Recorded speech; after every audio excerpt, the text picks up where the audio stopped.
Okay, we're gonna start off with a round of shots. You know, just a little baby one, just to give us a nice warm welcome, just to pop the show off and say thank y'all for coming. We do got some fish sandwiches coming up. If you want to place an order, we got the QR code on the table. But we got fish sandwiches. We got, I believe we got some wings. But the cook, he's actually just arrived in the back. I just want to say thank you to everybody, the team, man. Let's give a whole shout out to the team that's making this all happen, man.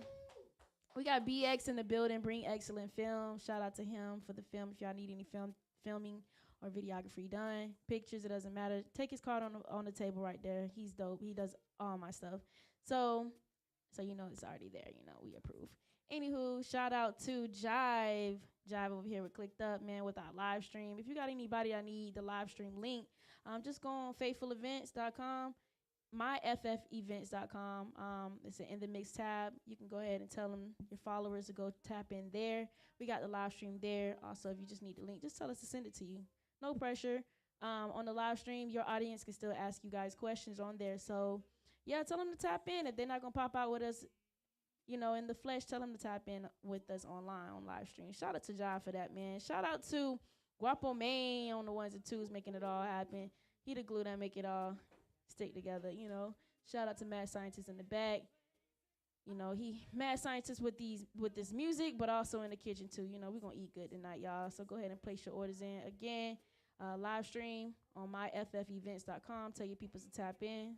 And also QR on the table for any food, drinks. We got shots up here. Any donations, send it to the QR over there. Any donations, any attributes to the podcast is helping us keep this platform going. Thank you guys for coming, and we're about to start here shortly. All right. Guap, it's on you. Now here we are, driving around town, contemplating where I'm gonna lay it down. Girl, you got me saying, my, I wish that I could pull over and get this thing started right now. I wanna do something freaky to you, babe.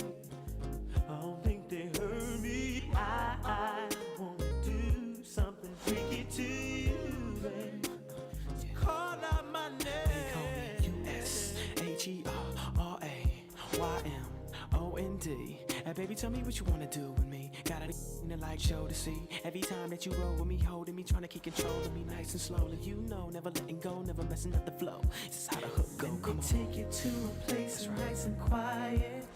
There ain't no one there to interrupt. Ain't gotta rush. I just wanna take it nice and slow. Yeah, baby, tell me what you wanna do with me.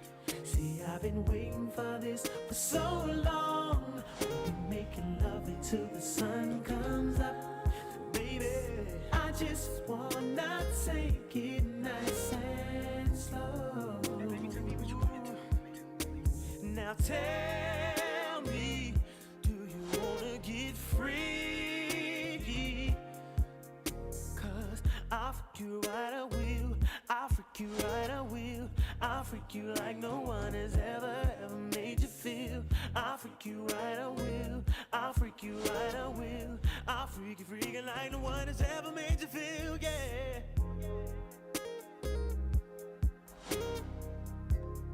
Now baby, tell me what you wanna do with me.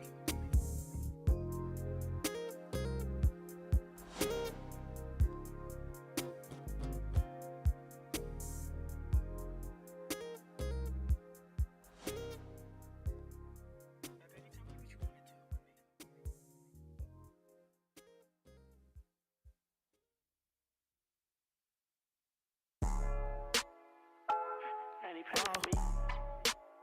I'm never waiting. Save me.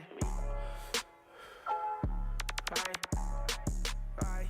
I say, I get these drugs, calling granny, pray for me. But this shit ain't make believe. I'm never waiting. Safe for me. Gotta know I hang with folks just for you think about snaking me. This bitch ass take 100 for you think about taking me. For you think about taking you. They say loves is all right, everyone. Let's go ahead and get these shots going. Do what I can do. I think I can beat the road. Come back and beat the road. Ain't never need a house. Somehow I'm needing you. Thank you. And we have two. Both of them are gonna be BX. Both of them are gonna be interviewing at the same time, so we're gonna knock both of them out at the same time. Is DJ Ash over here? No, not 101. They want to do it together. So we got Creflo over here, and then we got DJ Ash over here. So BX gonna come around with y'all and get y'all set up with the mic and stuff like that. But also we do have this mic here for the audience. You know, when we got 100 people in this bitch right now. You know what I'm saying? So we gotta talk to them 100 people right now with this mic. But any preference on your drink for the shot? What you been drinking on? I don't want to get you too messy. Rum? Bacardi? It's cool? Okay. What you drinking on? It don't matter? Okay. Feel like it's every time I'm sober, I'm missing my own. Feel like it's every time I'm sober, I'm missing my phone. Hey, I pour a fold and roll a 3, TJ, you not alone. I keep my phone on D&D, these drugs keep getting through. I say, hey, I get these drugs, calling granny, pray for me. This shit ain't make believe, I'm never where it's safe for me. Gotta know I hang with folks just for you think about staking me. This bitch has taken 100 for you think about taking me. Hey.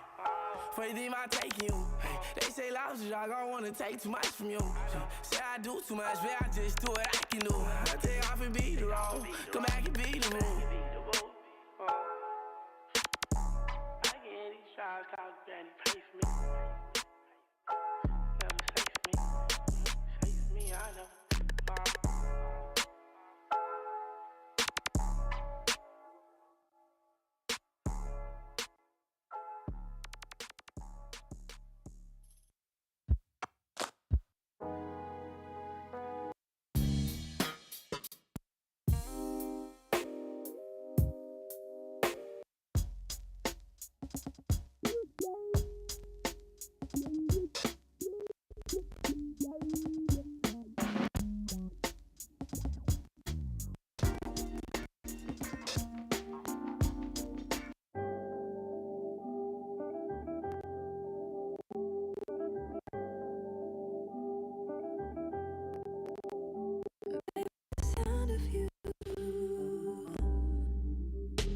Better than a homie.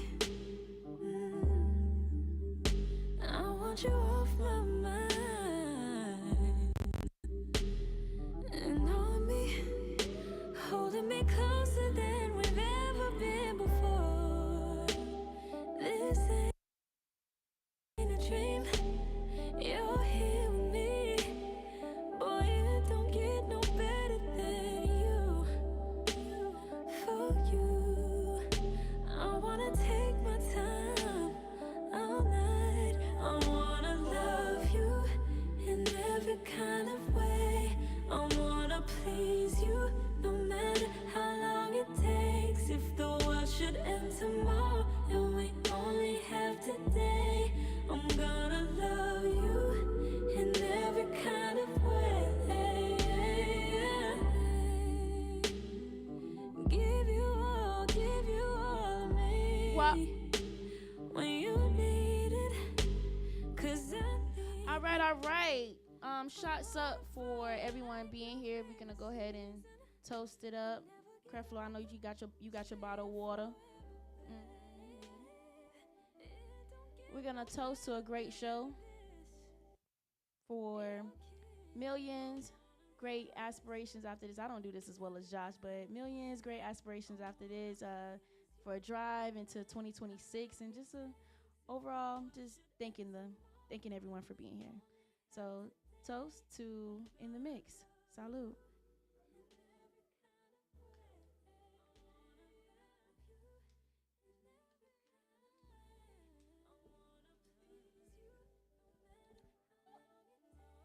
Goodness gracious. It doesn't get any better. Thank you. All right, so you guys got your mic. I know your mic is back there, DJ Ash. You gonna be back there, or you want to sit up front with us and then go back? How you doing this? All right, cool. Yep.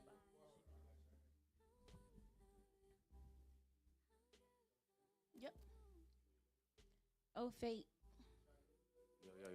There we go. Oh, fate. Oh, That's fate. right. You already Yeah. knew. The one and only Oh, fate. We in the mix, y'all. right. So while we getting that together, I got a question for everybody. You know, you guys can answer if you want. While we getting our equipment. Uh-oh. Creflo. Creflo. DJ Ash. DJ Ash. DJ Ash. So this is a DJ question for the Ash. audience, right? Think about this. DJ Ash. I'm probably like the loudest I'm gonna get is probably like here, like here. It's probably the loudest I'm gonna get. I like that. Cool. All right. So, question to the audience.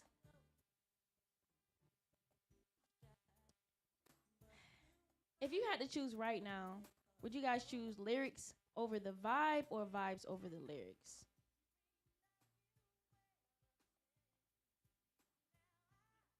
Lyrics? Okay, lyrics over here. Okay. Can I ask why? I mean, I know why, because, you know, I'm a writer. But I mean, no shit.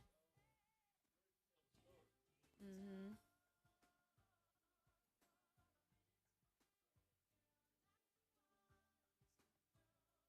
I feel that. Oh yeah. Lyrics do tell the story. It paints the overall picture. But the vibe is there too. You gotta have that vibe first though to create that lyric, or am I wrong? Hand in hand. Mm.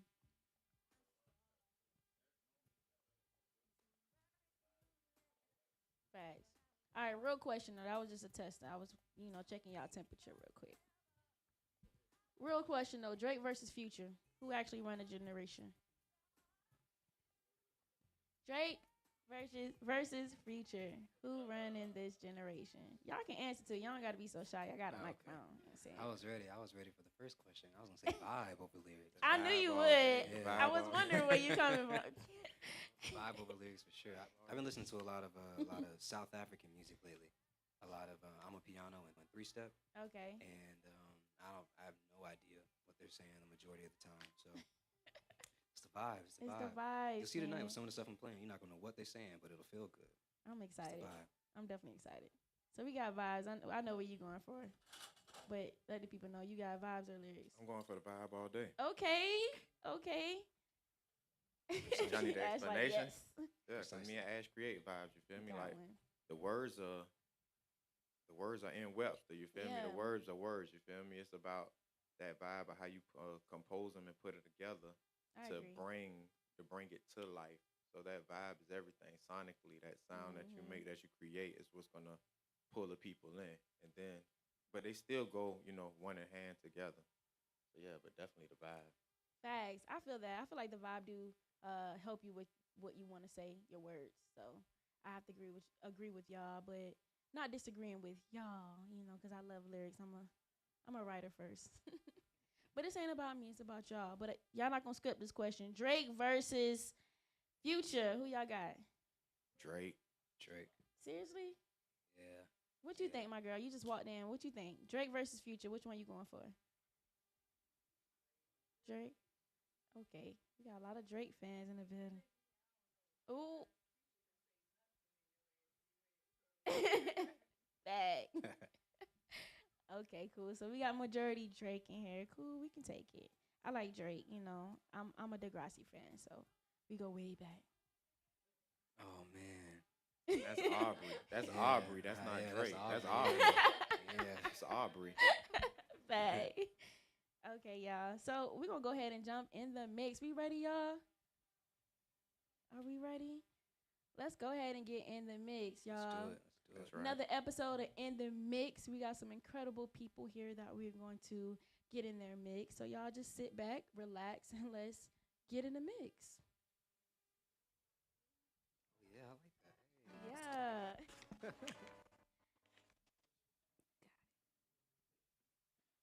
Okay.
All right. We're gonna go ahead and get started.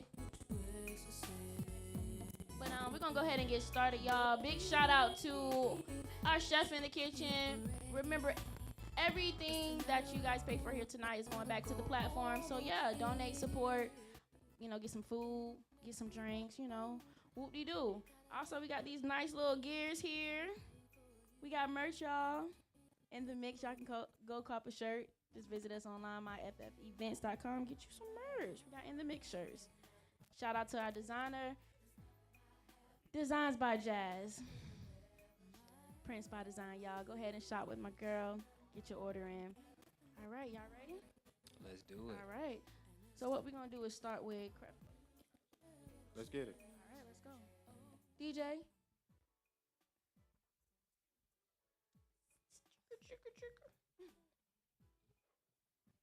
Also, disclaimer, can everyone put their phones on silent? We don't want to interrupt the production. Please put your phone on silent, vibrate. Jive, please put your phone on silent. Okay. Because you'd be the one. I did, because you be binging. Binging. All right.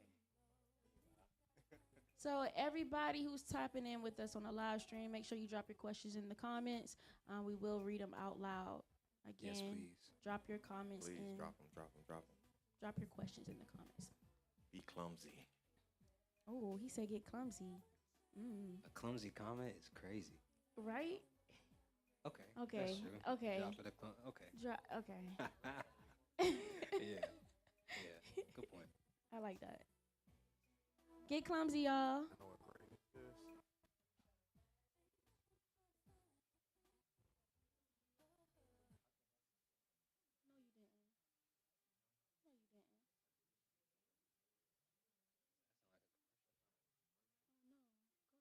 airdrop it real quick. Airdrop it to my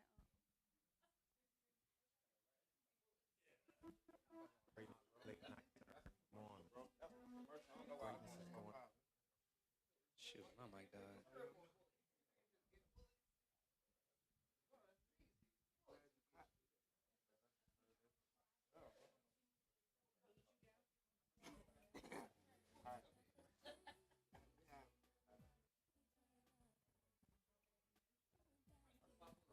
all the tidbits. Yeah.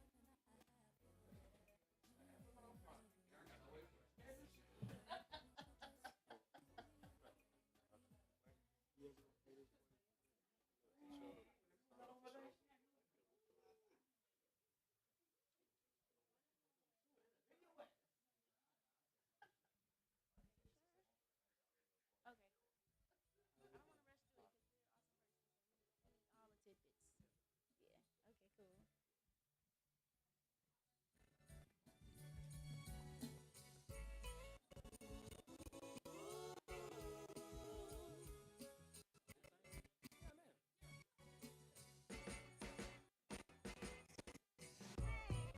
Now I done felt a lot of pain. I done seen a lot of things. From struggling, broken hearts to fancy cars. Ooh yeah. Even though my money changed, I try my best to stay the same. But you know with my money, my problems came. Yeah, I had to do it all again. I wouldn't take away the rain.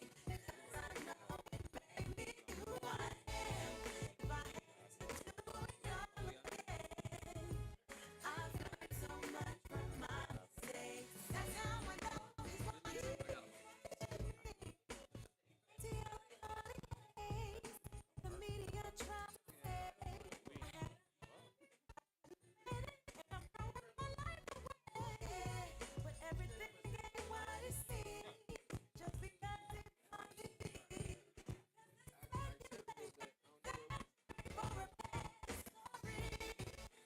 One more time, y'all. We got in the mix merch, y'all. Make sure you cop your merch online.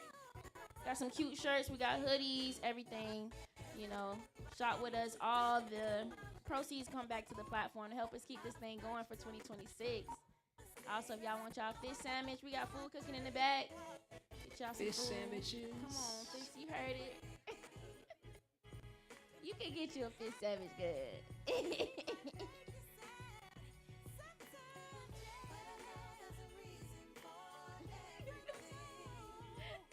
She's so crazy.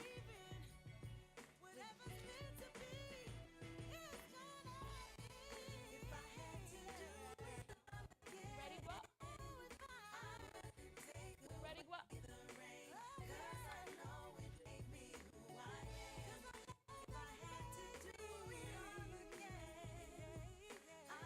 Don't do my.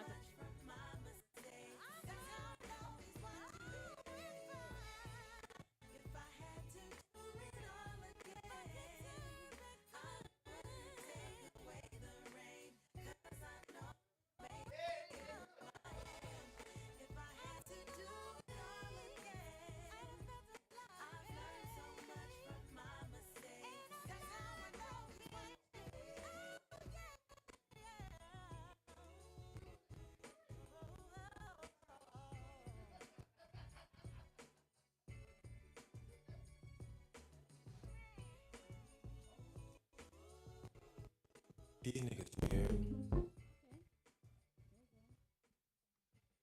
All right, y'all. Welcome to In the Mix. Shout out to the team. Shout out to them. Shout out to you. Weirdos. Shout out. Say Shout these out. niggas Shout out. weird. Yeah. They act like they friends, but they really foes. Them niggas ain't bitches. Them niggas some hoes. Let's get that shit clear. Yeah. Say these niggas weird. Weirdos. Say these niggas weird. Yeah.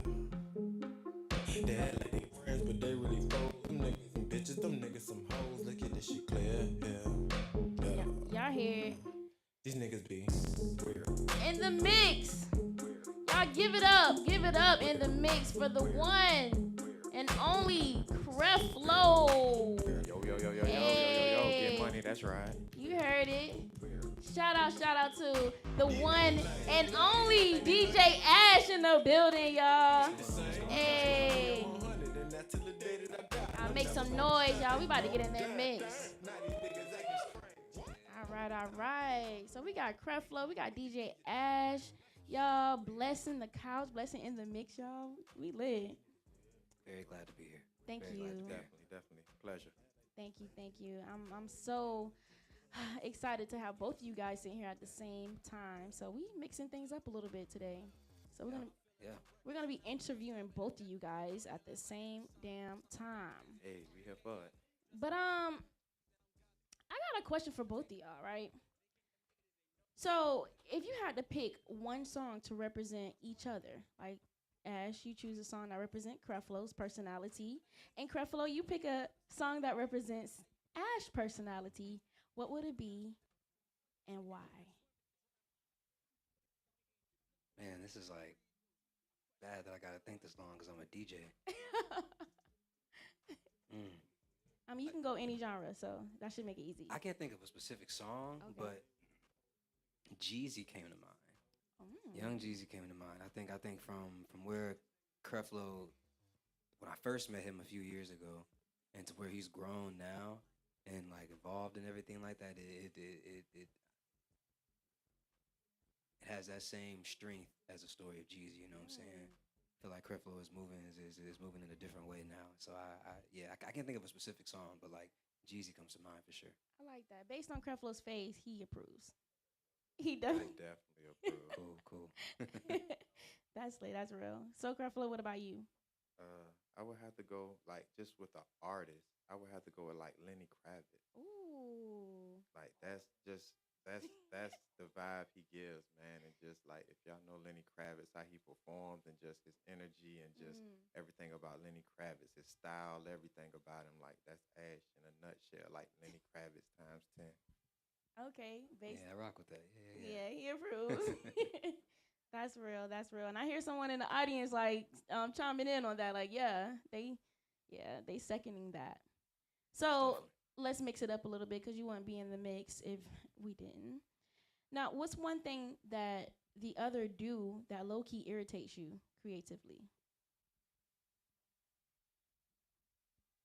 He'll jump off of something like before I can get in my vibe because he'll think I'm not feeling it. but really I just be having to get in my zone and let him work. So that's just one of the things. But we've grown together, so it's nothing really too much he can't do now that's gonna irritate me because we really know each other. But that'll be one of the main things. Like we had a session the other day and like he was already cooking the beat. I went to the bathroom and then by the time I came back in, he was about to load another like start on another Yeah. beat. And I'm like, what you doing, bro? Like he was like, oh, I thought you wasn't messing with it. Like you didn't say nothing. And I was like, nah, bro, I'm going in the booth. So that's the one thing Facts. for me. Okay, that's real. Honestly, I really can't think of anything that irritates me. To be honest, like there's I know that's no fun to say, but there's nothing that really irritates me. The only thing that I think at first that was more so like, damn, we gotta do this every time was stacking everything. I think we would stack almost every single take that we would do, and in my head I'd be like, we do not need to stack everything. Like we really don't. Like we good. But as we developed more together and grew together and everything, I think we we still stack everything, but now we like tastefully stack. You know what I'm saying? So now rather than it stacking the whole verse, we'll stack like a few words in it, you know what I'm saying, and make it more like an artful thing. And with us I doing like like the that. whole 14 song album, you know what I'm saying, I had the liberty of being able to mix it and being able to be like, yeah, no, or being like, yeah, yes, you know. And of course, it was a collaborative thing, but I Yeah. mean, the majority of the time, like with you being the person who's mixing all 14 songs, you know what I'm saying, there's like it's like you're making a painting in a way, you know. It's like, okay, like I have an idea of what I want it to sound like. We have an idea of where we wanted to go and who we wanted to reach. Right. And with the Brunel Cutter project, what we were trying to do was we were trying to just make it for we were really just making music. But with this one, it was more for a different audience rather than who it was for before. You know what I'm saying? Making songs like "Hold On to Your Heart" or songs like "Weird" or songs like "Send a Sign." You know what I'm saying? Things that are songs that can go across genres rather than just being like rap, trap. You know Yeah. what I'm saying? Because that's cool, but like that's not what everybody's rocking with now. Facts. You know? So yeah, so now like that, now we moved out of like stacking everything. You know, I was cool back then, but like I love it even more now. I definitely sense the brotherhood with you guys, and it definitely showed in the project that you guys just worked on. So, Thank you. speaking of the Vernell Cutter project, let's get into it. Okay. We're gonna jump into Creflo real quick. So, first of all, what's the moment you noticed that the VP, the scholar, couldn't carry where you were going with Creflo? Homecoming 2023. That day I had a performance, like one of my biggest performances at homecoming. I finally got to perform at homecoming. That was like a dream of mine to be able to perform on a big stage homecoming weekend. That's lit. And that day is when I realized my father was about to die. And like I looked him in his eyes and realized like he was about to pass away. And it wasn't fulfilling performing on a big stage. That a stage that I worked my whole career to get to, it wasn't fulfilling. Wow. And that was the moment I realized like something ain't right. It's not on. And it wasn't just because my father was dying. I just didn't feel right. Like I couldn't give the energy I wanted. And that was the time I realized like, yeah, I gotta step back from music as VP the Street Scholar and do something different. Okay, so where the inspiration behind the name, actual name Creflo came from? Like, how did you come upon that name? So my Instagram got hacked at a Okay. time when I was just getting my first song on the radio, and I got ready to go on live and tell everybody like my songs on the radio, everybody, and then my Instagram gets hacked. Days later, me and a partner of mine are having a talk, and I'm like, bro, I've lost my whole Instagram. Everything is done. Like I'm done for. And he was like, you an architect, you can build it over. I was like, well, what am I gonna do? Because Buddy has VP the Street Scholar. He's not giving it back to me. I done curse him out. He's not, and I'm not gonna buy my Instagram back from him. What do we do? And we was sitting there he was just throwing names out. Because at that time, I went by the Scholar moniker, so he was just throwing out different stuff like with the Scholar. And I was like, it ain't sticking. And he said, I got it. Creflo Scholar, because you be preaching that real shit to the streets. Oh, And I was like, that's it. That's it. it's stuck. But I still was VP the Street Scholar. Yeah. But when I went to do a radio interview with CJ, that's my guy. Shout out to him. Yeah, CJ the DJ, that's my brother.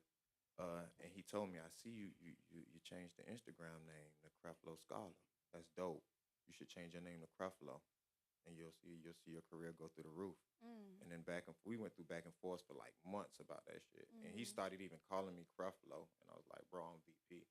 And then just Over time, man, we became Creflo. More people started calling me Creflo. And then, like I said, once it came to that point where my pops passed and then everything wasn't working, I took me a 2 year hiatus and I was like, yeah, it's time to do this Creflo thing. So I took a 2 year hiatus, did a lot of self work, a lot of shadow work, and then here we are. I came back as Creflo, and the frequency is It's definitely, everything. definitely transmitting big. I'm loving the rebrand. Thank you. I definitely am. So, what's something you say you had to unlearn from your street era, being VP, the street scholar, to becoming the artist you are now? Detaching from the streets. The street Simple as that. mentality is washed. You feel me? Like it was a time for that, but also God didn't create me to just service the streets.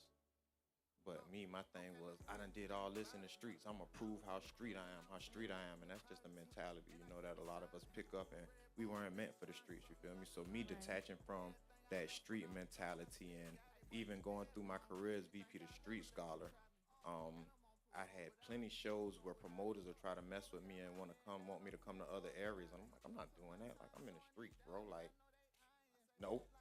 Cause Mm. it, like we was really in the streets, getting money in the streets. So it's like, nah, we ain't doing that. And it's just like having to detach from that and understand that like that mentality can really hold you back. That's real. That's real.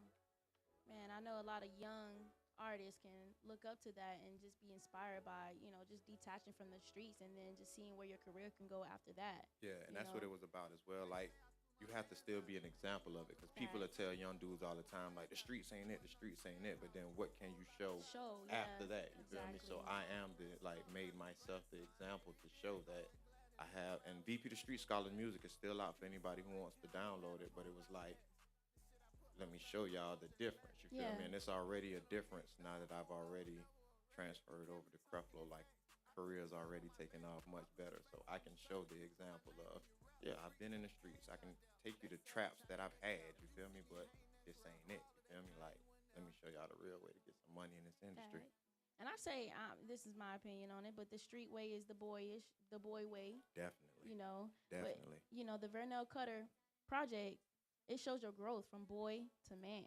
definitely. You That's know, what the project is about. facts. So, what was the hardest lesson that pushed that evolution? The hardest lesson you learned from the Vernell Cutter project that pushed that. What we said? How many on the track? 14. 14. 14 track project. It had to evolve from somewhere. It was just the detaching from the Just streets, that. because I was street. You was Like in there I'm like that. listen. Like it was. I'm about my street dudes. This for the streets. This for the hustlers. This for that. You know, all the street things that you can think that a street rapper say. Fuck a bitch, get money, and all these things. Pulling my gun on people. You feel me? And I'm not No.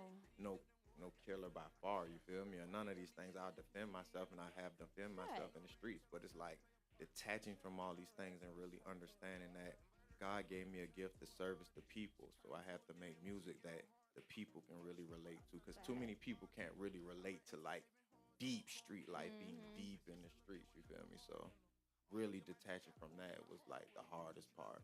Keyword detachment. Love it. So I mean, I know you had a couple of haters on the way. Anybody that you could say doubted the rebrand, but maybe still around. This is what I learned about haters. Like we really don't have haters. You are Okay. your biggest hater. You feel me? Like Mm, we are our biggest hater. like We that. put that in our mind. You feel me? And if you project that energy, then you're going to have haters. Yeah. So once you detach from all these thoughts that you put in your mind, like, oh, these haters hating on me. People really don't be thinking about you for real. Like All right. Well, forget the haters. Who was your number one motivator? my pops, Vernell Cutter, he was Vernell my Cutter. sensei. Like he believed in me. He told me all the time before he passed, like everything I did was for you. You know that, right? Like you're gonna be 10 times greater than me. So it was for him, like my sensei. Like that was the biggest person I had to really that motivated me to do this. Yeah. And then of course my family. To like once he passed, like having to step into his legacy and do something Mm, to 10 times what he wanted me to do and really do something to step up for my family. So that was my motivation. period. Legacy is real, y'all. So, Creflo, on the project, what song do you have that feels like it was too personal, but you released it anyway? Out of those 14, How I feel. How I feel. Yes. So if y'all checking in right now, tapped in with us, y'all go ahead and check out that song, How I Feel. Real personal. What made it personal? That's because that was just really me. Like Ash loves it because it's like me trying to sing, like really me just like telling how I feel, like doing what most rappers are, wouldn't do. Most people they try to be machismo. Rap is a Mhm. machismo sport, but this was me like singing and telling how I feel, my insecurities. You feel me? Like really just unveiling it. And with me doing that, I've had so many of my partners come to me like, bro, that's my favorite song, bro, Aw. because it gives men that chance to just, you know, tell Tell their how you feel. insecurities. You feel me? Yeah. Like tell how you feel Be for real. vulnerable. And that was Mm. me in a vulnerable moment for real. Facts. I mean, Ash, how was your ears after hearing him sing though? Was it was it cool or did you have to do a lot of work? It was cool. It was good. It was cool. I had to use auto tune because I use auto tune on everybody. It's cool. We all use autotune, right? I will say I use auto tune on myself too. So yeah, I did have to use auto tune, but it was cool. It was cool. I'm proud of him. He did a good job. Did a good job. Good job. Good job. Okay, cool. So let's jump into the studio with Creflo. Are we having a wild night at the studio, or are we by ourselves? Because you know it gets down in the studio. What's the studio vibe like with Creflo? Why y'all laugh? We must have had some times in the studio then. Every I'm gonna single let Ash session. explain Every that, like, cause session. that's my. He gives the best answers about why people, when they're gonna try to get this sound, y'all might not be able to ever create this sound. So I'm gonna let Ash tell y'all about Okay. that. Yeah, every single session. So in the making of the Creflo album, we did a slew, like maybe like 10 plus of 6 hour sessions. And we would be in there. Sometimes we would have some shrooms, or sometimes we would have like other things.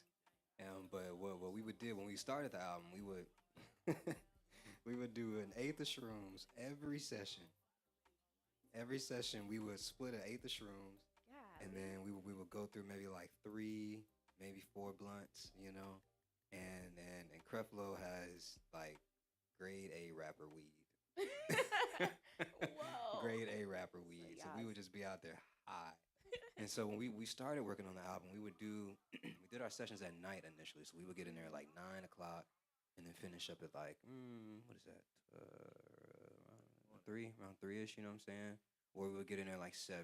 You know what I'm saying? And finish up around like 1. But then we flipped to doing morning sessions. And the morning sessions brought like a completely different energy for the album. You know, like it was completely different. We still we're getting high. You know what I mean? But we were Plastered. yeah, plastered. Word to the album, plastered. Um, yeah, but we would make like really really crazy shit every time. So it would always be wild. It definitely? I mean, it would be chill. You know what I'm Mhm. saying? But like in terms of like the shit we would do, wild. Wow. So Yeah. like, give us an example. I'm kind of curious. I got the perfect example. So one day we're out there Okay. and we're high as balls. I'm talking about high as balls. And I tell them like, I'm so fucking high right now, I could step in dog shit. And, and they was laughing. And I looked on the ground and I was like, oh shit, y'all, look, dog shit. And I just stepped in that shit and then started howling like a dog. Bruh. Yeah, straight That's up. wild. Yeah, straight up, real shit. I remember there was Real another shit. time where we came Barefoot. upstairs. We came upstairs from smoking. we so what I would do is I would start so boom. So we would go start the session and everything like that. We would start on the song. He would lay down a hook or something like that. Maybe a verse. And then we would go outside, spark up again, get right. And by that time we were already like going up, if not up there on the shrooms. And so I think we were maybe like 3 hours, 3.5 hours into the session. We go downstairs, we spark up again. We go back upstairs, and I tell him like, while I'm going upstairs, I feel myself. I'm like, look, like I know like I'm way too high for me to sit there in front of this chair, in front of this computer, and like run this session. I got to figure out a way to like cool down, but I don't want to tell him that I'm too high. So I'm like, bro, I need 20 minutes. I'm gonna run upstairs real quick. Like, give me 15 minutes. Let me just like chill for a second. Because in the studio we have 2 floors, and so I go upstairs and I'm chilling there for a second. I lay out on the ground. I'm like, man, this feels great. I feel like I'm just chilling, and then I guess I fall asleep. And then you Like you see on the internet when it be like an hour later. yeah. Yeah. So his 20 minutes turns to an hour, and I'm sitting there laying listening to one of the tracks, and I'm like, "Fuck, bro at?" Then I'm like, "Oh shit, I think I done killed bro." So I go upstairs, and bro was like on the couch, like laid out, and I'm like, "Oh shit, he's dead." So I'm like, "Oh shit," and I tap him. I'm like, "Bro, you all right?" And he looks up, and he like, "I'm good, bro. I'm good. Give me just like 15 more minutes." I'm like, "Bro, take as much time as you want, long as you ain't dead."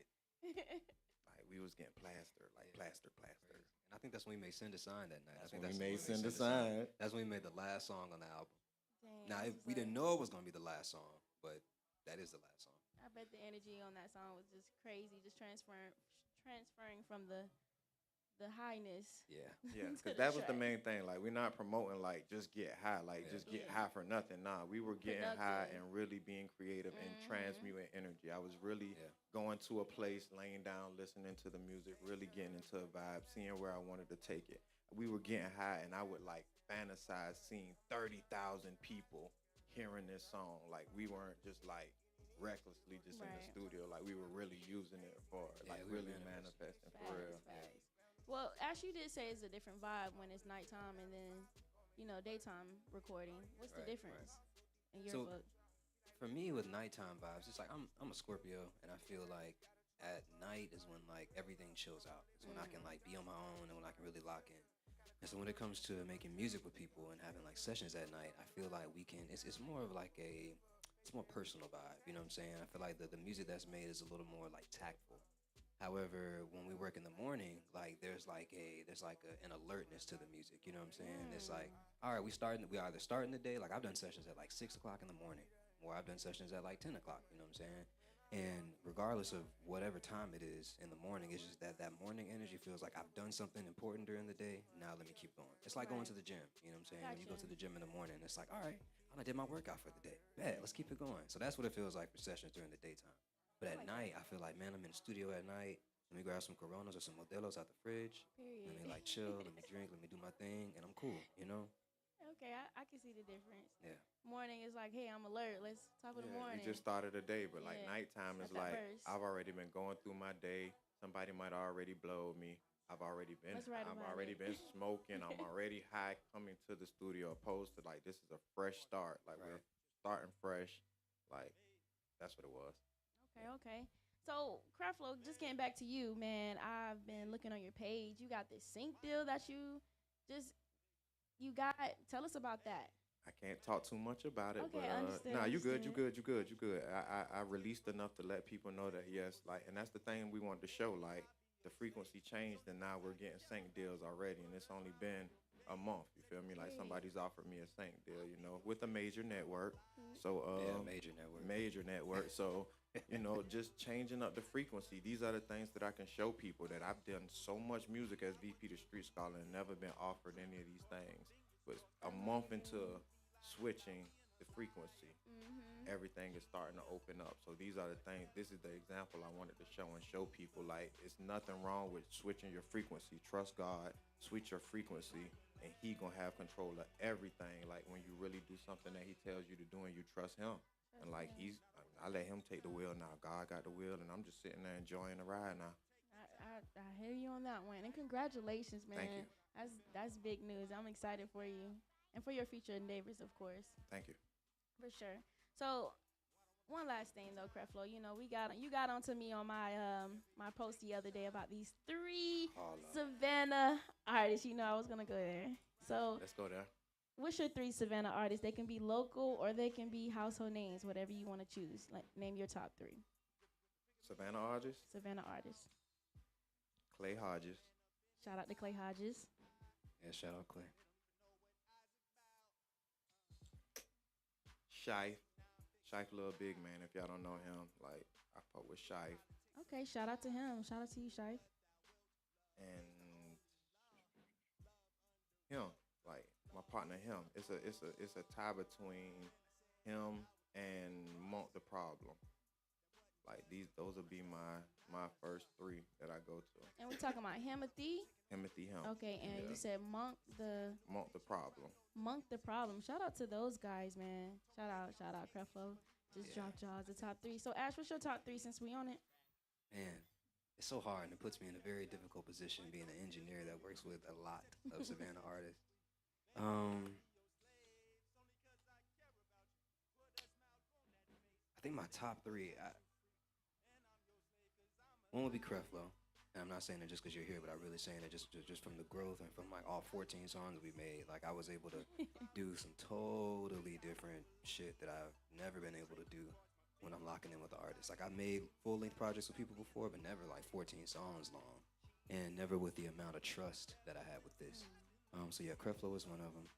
Um, Calvin J. Ford. Okay, shout out to Calvin J. Calvin J. Ford. He's an amazing gospel artist that I've been recording for a while. Phenomenal singer, phenomenal dude. Love him. Um, and there's a new artist I work with. Her name is Faith Rouche. Shout out to Faith her. is also on the album too. I want to shout out Faith. Man, there's so many people, but you're There's saying so three. many.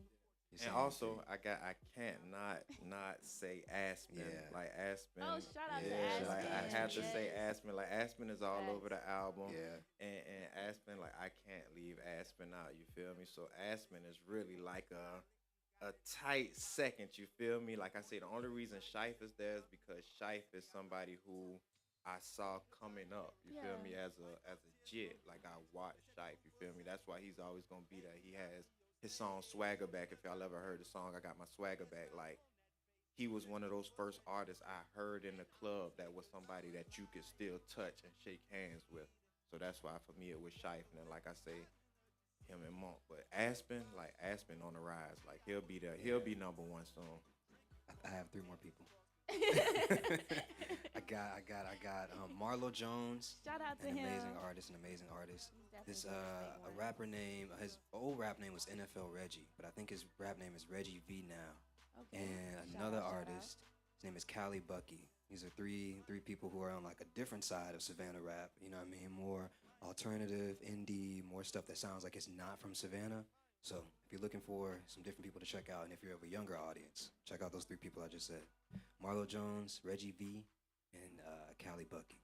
They Shout got out to all of them, man. They're doing their thing in Savannah, man. But there's so many hidden gems here, It man. That's why I is. said Oh my so many goodness. hidden gems. There's so many dope artists. We were just at the bonfire the other day. Like I said, it's so many dope artists here, man. Savannah's on the rise, man. Yes, For real. facts. There's so much talent here. I agree with you guys. So jumping over to DJ Ash, man, let's get into your mix a little bit. Let's do it. So what was the first moment you realized you could control a whole room's energy, bro? When I was in high school, I did. I'm a theater kid, so I was a musical theater kid, very very big musical theater kid, and I went to school for musical theater as well as like I was in clown school too, so I'm a professional clown. And when I was getting into everything Interesting. back in 11th grade, we did a musical called Godspell.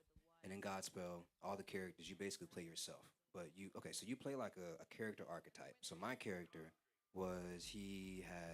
he was like a really bright-eyed kind of guy, was all about spreading love, all about finding the positivity and everything. And in these characters didn't have names. So they were just like male 1, male 2, male 3, and you had your name. And so I was Ashton. I ended up singing this song called We Beseech Thee. I'm doing toe touches and splits and all kinds of stuff on the stage and everything and just having all this energy. And my first time like singing the song and like hitting this like super high note at the end, everyone stood up. It was a standing ovation. It was crazy. And then with that, I ended up going on to win the Best Actor Award in Nashville, like the High School Musical Theater Awards. And like that was really the moment that like solidified where I was like, okay, I can actually do this because I was Look at playing myself, you. you know? And like at that point in time, you know, being in 11th grade, you're going through your own journey, you know, growing up to be a young man and everything. And at that time, I was fumbling with some confidence issues and everything. And so being able to be on stage and like play like a heightened version of myself and then win a fucking award for it was crazy. Man, that's So lit. yeah, that was that Dope, was that dope. moment for sure. Yeah. So let's not skip over the fact that you went to clown school. What is that? How do they have a school for that? So I went to Accademia dell'Arte in Okay. Tuscany, Italy, and I was there for almost a year. I got cut off by COVID, and Oh, in okay. my spring semester we went to, I can't remember the name of the school, but it was 45 minutes outside of Florence. No, damn, no, I'm not gonna lie because I can't remember. But the teacher's name was Andre Kasaka, and he was a phenomenal guy. That guy did not speak English at all. So while I was over there, I was one of the few people in my class who could like be conversational in Italian. And so me and him became really really close. And the guy, he would like dude, school in Europe is totally different from Oh, school in wow. America. This man sprayed me with fire extinguishers, but good It's vibes, abuse. good vibes, good Okay, vibes. okay, okay. But like it'd be like, so for example, he'd be like, how would he say it? How would he say it? This man would just be like, he would just yell, "Allora, allora," and it just means all of us get in the line, right? So we get in the line, and then if we weren't like in the line with like, our toes weren't next to each other, spray our feet with a fire extinguisher, spray our feet with the fire extinguisher.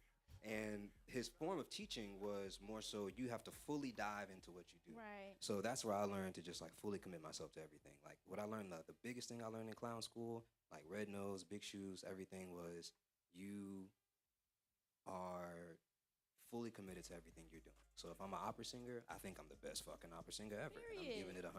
Why not? And so channeling that in school and bringing it back to America, like really, really, really transformed me. I like that, and then just bringing that into everything that you're doing. Yeah, You know, really embodying who you are. That's lit. right, right. I think all of us need to take clown school. It was That should be a thing. Do we have that in America? I haven't found a. Well, I mean, I'm sure we do. We have it up in like New York. Well, they have it up in New York and Dang. stuff like that. But I could see that be on the lines of improv or something like that. it was so much fun. I remember the place can now. The name imagine. was Teatro Chart. C''ART. You heard Teatro it. Chart. Y'all in the area, why not, right? Yep. Shout Yep. out to them for making them who you are, Shout out to them. embracing DJ Ash. And you did say you played yourself on this character, and you mentioned your name, Ashton. Yeah, So DJ Ash come from your original name. Ashton. Yeah. Okay, shout out to that. So yeah, you blend Afrobeat with funk, Yep. house, and disco. What's the first genre that stole your heart? I want to say like hip hop music, because when I was young, living in Nashville, I would record my friends in my closet in middle Oh. school. I would like set my little Yeti microphone up over my little clothing rack and everything. I would put a bunch of clothes on either side and put a sock on the actual microphone, and I would just record my homies. And so like I think it was hip hop music at first, but now that like I'm more developed and my ears developed and everything, it's Afrobeats all the way. Afrobeats. Yeah. Yeah, I hear a lot of Afrobeats. that. A lot of Afrobeats in your Yep. mixes, and you mix it up very well. Thank you. Yeah. So how do you decide what kind of trip you take people on when you're DJing? It really depends, to be honest with you. Depending on the event, I'll try to think of like one or two songs that I know I want to play, and then I'll just go from there. I just like read the room. It's vibe, the Yeah, vibe thing. to be honest. I mean, like if I know like I'm gonna play, let's say I'm playing a bachelorette party, then I'll try to like find a bunch of music that's like bachelorette party esque before the actual gig. But then like as I'm walking in, setting up, I'll look at everybody. You know what I'm saying? And be like, okay, what am I gonna play first? Or I just freestyle. That's really what I freestyle. do every single time. So like you freestyling and everything, like doing your set, like what's the wildest reaction you've gotten mid set? Man, man, what happened? What happened? I know you got one. Yeah, I definitely got one. Man, I'm gonna think of it right when I finish saying this, but there's a Sade remix that I play at all of my hotel gigs. I'm a resident DJ at a few hotels here in Savannah. Shout out to Thompson, Savannah. Shout out. Play at Bar Julian quite frequently. Come see the tallest rooftop in Savannah, Georgia. But whenever I play there and I play at other places, I play this like, is it a crime? Like Sade throwback mix. And I played it earlier today actually, just because it was just super groovy, super vibey. It fits all settings, huh? Yeah. Yeah. Yeah. But the wildest reaction that I got was I played that in Nashville, and there was a DJ who was there. We were supposed to do like a back to back with another DJ who was playing on vinyl stuff. But then the other DJ came in and sort of kind of started messing things up. I love you, bro. Shout out to you. You're awesome. And he went downstairs, and I'm like, all right, like, so cool. He comes up here and tells me, he's like, yo, usually this is my night to play and everything. Like, so like if you cool, let's just go back to back. I'm like, cool, let's do it. And so he starts playing like some like hip hoppy like D'Angelo stuff, and everyone in the bar is like white. Like they don't look like they would like D'Angelo. They look like they would want to listen to like American Boy by Estelle or something. You know what I mean? And so he starts playing DJ D'Angelo and stuff. And I'm trying to figure out like how can I like keep the vibe going but also keep it interesting. Yeah. And so I played that. The song starts off, and she comes in, is it a crime? Boom. Everyone goes, woo! And I'm just laughing because it's like multiple people downstairs just yelling, woo! Because the beat drop is so crazy. Yeah. The beat drop is so crazy. So yeah, I think that's the biggest reaction I can think of, like as of right now, as of That's pretty as of lit. late. I bet that put a lot of fire. Yeah, under it was you, dope. Like, yeah, It was dope. I'm him. Yeah, I added that to the favorites playlist immediately. I was like, Facts. definitely got to run this back. That's lit. So y'all had like a DJ versus thing. Not even a versus. So like a back to back is when Okay. you I play one song, you play one song. I play one song, you play one song. Is it And like it's a not competition? Mm-mm, Okay, It's okay. more like us just trying to vibe together. You know, it can Nice. be a competition if you really want it to be that way. And some DJs will make it a competition. They'll try to like throw you off of your vibe just so like they can control the room or they can like do their own thing. And that's like that's not cool at all because then it just makes it difficult for the room to be on its own pace. You know what I'm saying? Yeah. So yeah, like a back to back is more of like a communal homie. We're here together kind of thing. Gotcha. So what would you say is the hardest part of curating a set?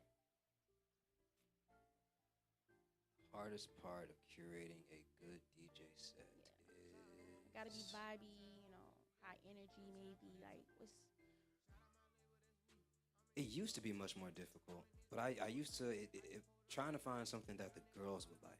ooh A for thing, the ladies? yeah, for the ladies. The thing that I've learned as a DJ is when you're in a room, you want to play to the women first, and then once you have the women moving, then more often than not, the men will be like, okay, it's cool, and the men loosen up and they feel like they can vibe now. Right. And so at first, I would try to find stuff that I felt like women would enjoy. Like, okay, what's something that like my girl would move to, or what's something that like I can see other people like being like, okay, I like this. Like, this Yeah. makes me feel like this. This makes me feel sexy. This makes me feel like I want to turn up on my girls, you know.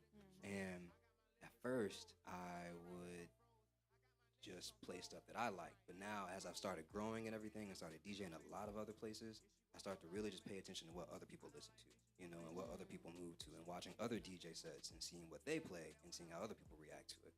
So yeah, so the hardest part was trying to find something for the ladies to move to. Now it's really not that difficult. Okay. Now it's more so being like, how can I find like 10, 15 songs that I think people are going to enjoy that they haven't heard before?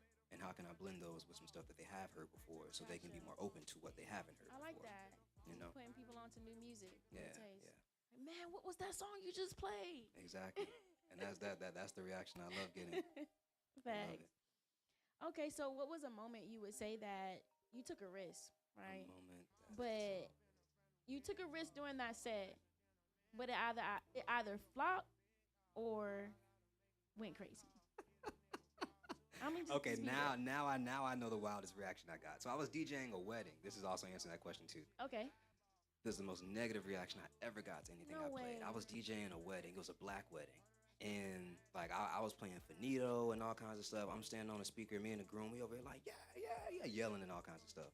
I'm trying to figure out what I'm gonna play because there's about like 5 minutes before we had to be out of the venue and like done. And so I'm like, okay, what do I play right now? Like I don't really know what I want to do. Like, oh my gosh. And so the song's about to end, and so I'm like, all right, let me go into something I think everyone knows. I play American Boy by Estelle. Boom, it's a #1 champion sound. Everyone. No, what? No, all 60 people there. No way. I'm serious. When I say everybody. No, what? No. And I'm like, whoa. I literally go, dang, y'all. Dang, y'all are tough. Right. Y'all are very vocal. Okay, what do y'all want to hear? And I'm in my head, I'm trying to be cool about it. I'm sweating inside. 'Cause I'm like, shit, nobody has ever been like, no, what? And this was the first time That's that it ever crazy. happened all night, man. I was doing cool. The wedding was dope. They loved me. Cousins were coming up to me, and they were Haitian and black. And so I'm trying to play like a mix of like compa and like Haitian music and stuff. And like I don't really know Haitian music like that, but like I educated myself on it enough before I actually started doing That's the what's thing. up. But when I played that, they all hated it. And so they gave me some recommendations, and then I played It Depends by Chris Brown, and that saved it. Well, good save. Yeah. Good save. Yeah. You They were almost- not rocking with that. You definitely almost risked it all. So, what's one thing that you want people to feel the most when they listen to your set, or when the set starts? A sense of movement and a sense of I want to do something while I listen to this. Like I don't really want people to just like sit there and listen to my music or just sit there and listen to like my mixes. Like that's not the point of it. Like the point of it is just for you to play it and do something else. You know, like not for it to be background music, but Right. I mean, yeah, for it to be background music that drives you to Yeah, right. live differently, that drives you to move differently. Like you know how you drive to music on the road and everything and like that, and it makes you drive faster. Some shit like music that's playing, you know what I'm saying? It makes you drive faster. The bass makes you move faster. I want some stuff that's like cat cat tat cat cat, and everyone's like, okay, yeah, I feel good. I feel at peace. Yeah. You know, that's really what I want people to feel. I'm definitely on that vibe when I'm working. So Yeah, that's the kind of music I like to listen to when I'm working because I can just get it through, exactly. keep it going, That's important Yeah, and that's needed. for sure. So, you mix global sounds, of course. What made you say, yeah, I need my own studio too? We got shout out to his studio too, Yes. Euphoria Sound Studio. Shout out, shout Shout out. out to us. Shout out to us. Um, Hold on. Shout out to Trig. Shout out, yeah. shout out. Shout out to Trig, man. Shout out to Trig. Trig is an OG, man. That man has been a vet in the Savannah music scene for 20 plus years. And he was the one who put me into the position that I'm in as a head engineer at Euphoria Sound Studios, head mixing engineer. Like, I am very, very grateful for the place that we got. So, yeah, so the studio, we moved from our old location on Montgomery Crossroads to our new spot on Waters Avenue about like 2.5-ish years ago. And me, Trig, and Jameson the third, along with some help from our other engineers, Professor, we built that thing from scratch. Oh, Like man. we had 2 floors. My guys, we hung a wall. We sourced material and fabric and insulation. Jameson and I, we did electric installations for the lights, the custom lights that we have up on the ceiling. Like everyone, people usually order like Govee lights and stuff, but like we decided to get together an app and figure out how like the switchboards and the Right. wiring for it. We ended up blowing like 3 4 switchboards while we were doing the thing and stuff. So like we really took the time to learn everything, you know. And yeah, like I'm just grateful to have the space. I feel like me having a studio as a DJ and a producer just puts me in a position to be able to help people and puts me in a position to be able to put other people on, you know. Because at the studio we and I hold like a specific level of luxury and a specific level of professionalism when it comes to things. So like not everyone is coming to the studio. And it's not like we're gonna say no to people, but like at our old studio, for example, it was much more like trappy vibes. Like it was much more like you come in, like you might see a gun over there and stuff like that. Like not saying we have guns laying around, but it's like you might see an artist gun over there. Okay. However, now we're not banning guns or anything like that, but now it's much more professional vibe. Like now, Like, keep that in our the car. Keep thing, that in your pocket or something. because there's literally no worry here. No, we're in the cut, you It's know. the energy, the frequency, right? Yeah, it's the frequency, and what we push is luxury, comfortability, and a space where the artist can feel like they can thrive. If you not feeling like you can thrive and feeling like you like have to lock a door every single time, like Yeah. nah, bro, our door is auto lock. You gotta have a code to get in here, you As know. an artist, I know that's like it creates that sense of peace, that comfort to know that Yeah. you're okay. You can lay down, some tracks and don't have to watch over your back. That's flexing your music, Right, absolutely. right, and that's what I shoot for as an engineer also to make it be a super comfortable session. Like I'm not I'm a proponent of getting work done, you know what I'm saying, and nudging you to be the best artist you can be, but I'm not at all the person who's just gonna sit there and press record and just sit there I and just hate be those like, type all of right, people. I Those can't. engineers, man, don't just push a button and tell me to keep going. Yeah. Give me some feedback, some constructive criticism if there's any. Exactly, because I feel like if you're not getting that, then it's just like, why am I here? You know what I'm saying? I mean, I know I'm here to record, but it's like this is a collaboration rather than me just coming in and just me just Right. putting lyrics on the beat. That thank you for doing that. Like, no, you know, Hey, y'all go ahead and book with DJ Ash, man. got y'all, I He got the y'all. studio. He got everything popping over there. yeah. So I guess I'll ask you first, Creflo. Alright. What's next for you, man? Right now, I'm currently hosting the Savannah Hurricanes, our minor league basketball team, and we're just pushing the album, bro. We're pushing the album like to the max. Weird videos coming out next because Weird is the song that everybody latched to from the project. So that was the goal, to put the project out and make music for the people, and then we was gonna let the people decide like the direction and trajectory of the album. So currently, we're working on Weird. We're pushing Weird very hard, and then whatever God has for me, I'm just gonna accept and I'm gonna walk into it like gracefully. Amen to that. So you said you're with the Savannah Hurricanes. What's that about?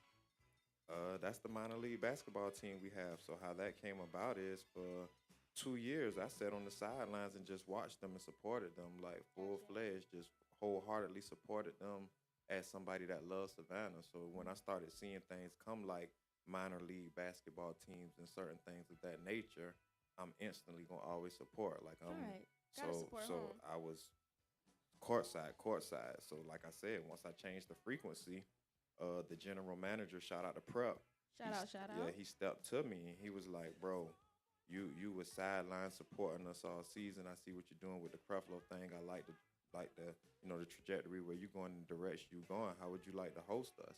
I was Okay. like, "I would love to host and announce y'all. I already sat here and watched the So games you're for like 2 years. announcing like, hey, Like welcome to I'm Savannah. the host. I'm on the court. I'm interacting with the Nice. people. That's I'm in the lit. crowd. I'm I gotta come check out a game halftime. Yes, now. please. It's another game this Saturday. We play the Georgia Knights. Okay. So like I said, it's just and these are the things I like I said again to give examples to folks. You can instantly change your frequency and your trajectory will go up. You feel me? Right. Like these weren't opportunities that were presented to me as VP the Street Scholar. Sorry, question though. Being a host, are you still like performing at the halftime? Is that something in the near future? They Maybe. offered me that, but I told them no, I don't want to do that. I want to use that stage to offer it to other artists. Nice. Like I have 3 hours to have the mic in my hand and be able to connect with the people. So for me, it's about connecting with the people on that. So I rather give other artists the opportunity. I Like love if that. artists have they clean music, we'll play your music during the game. Like it's all Yeah. about for me. For me, it's about setting the blueprint to have other artists to be able to come in. As love VP the that. Street Scholar, I did perform at a halftime show for them. But like I said, now it's not about me Yeah. when I'm there, you feel me, or my music. And they be telling me like, well, send us your music. And I'm like, nah, just play my instrumental here and Right. there. Right. Like, but nah, for me, it's like I get to connect with the people. Like I love the people. So I love like that. being able to dance with the kids and just all types of I stuff. love Like, so it's fun for that. me. I love how involved you are with the community, like even Savannah. That's beautiful. Just giving that platform for other artists to come and perform. Yeah, that's You're what it's not always looking been at about for yourself. me. That's always what it's been about for me. Like, Y'all heard that, man. We need to tap into Creflo to get a performance halftime. I got you. Just For you know, sure. make sure you got your stuff together. If it's not together, then we can't mess with it. Please, you heard it. Okay, so bouncing back to you, DJ Ash. Yeah. DJ Ash, what's next? What's new? What's upcoming? Currently, I have a lot of footage I need to release. I just did my first Afrobeats festival in Dubai, and so I'm gonna. Dubai? Yeah, it was crazy. Take me It was next crazy. time. I'm going next year. They want me to come back, so I'll be going That's again. lit. Yeah, it was awesome. But I have a lot of footage from that I need to upload and things I need to release. And I am going to be performing at Bar Julian. Okay, boom. I'm just trying to think through the Rolodex in my head. Bar Julian, we're having our New Year's Eve party. So if you want to come out and come have fun and get lit, I'll be playing a lot of bangers, a lot of stuff that is more for the hotel audience, you know? So Gotcha. I'm not going to be going too crazy with the trap music. Sorry, my peoples. Don't come and request it because I'll tell you I'm going to work it in, but I'm not going to be able to play it. I'm not going to be able to play it. Yeah. Understood. Okay, cool. So we got a list of future dates, future upcoming events that we need to tap in with DJ Ash and Creflo with. I'm definitely here for it. For sure. But we got another little segment here within the mix. We're gonna get deeper in you guys' mix. Let's go. Get Are it. you ready? This is kind of putting the heat on you guys. We're putting you under fire. Cool. But everybody that's streaming with us on the live, go ahead and drop your comments down below. We're going to have a segment where we will ask those questions along with the audience here. You get a chance to ask these phenomenal guys questions that you have brewing in your head. So, yeah, hold tight, live. Go ahead and drop it in the comments. And everyone else in the audience, make sure you remember them. These are great people, and, I mean, they have gems that they can drop on all of us. But we're going to go ahead and start with our little rounds here. The first, Nothing little about it. nothing little, big energy round here. You hear it. All right. So we're going to start with our, you don't drink, you got your water. So we're going to call it truth or bar with Creflo. So he has to tell us the truth. And if he don't want to spill the beans or allow us to get in his mix, he got to spit a bar. I don't got nothing to hide. Ooh. We like honesty, right? Mm-hmm. All right, Creflo. Truth or bar? Name one song from your old VP era you regret releasing. And you can't say nothing.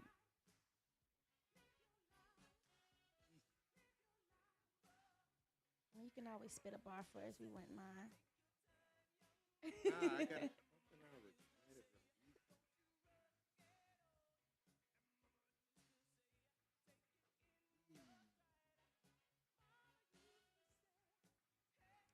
I told we're gonna put the fire under you a little bit. Yeah, it's I'm trying coming. to think though, like a song that I didn't like, cause I'm not gonna release nothing. Just being honest, I'm not gonna. I do a thorough examination before I drop any of my music. But a song that I just regretted, song I regretted release, Your least favorite, at least. my least favorite song. What do I skip when I listen to me?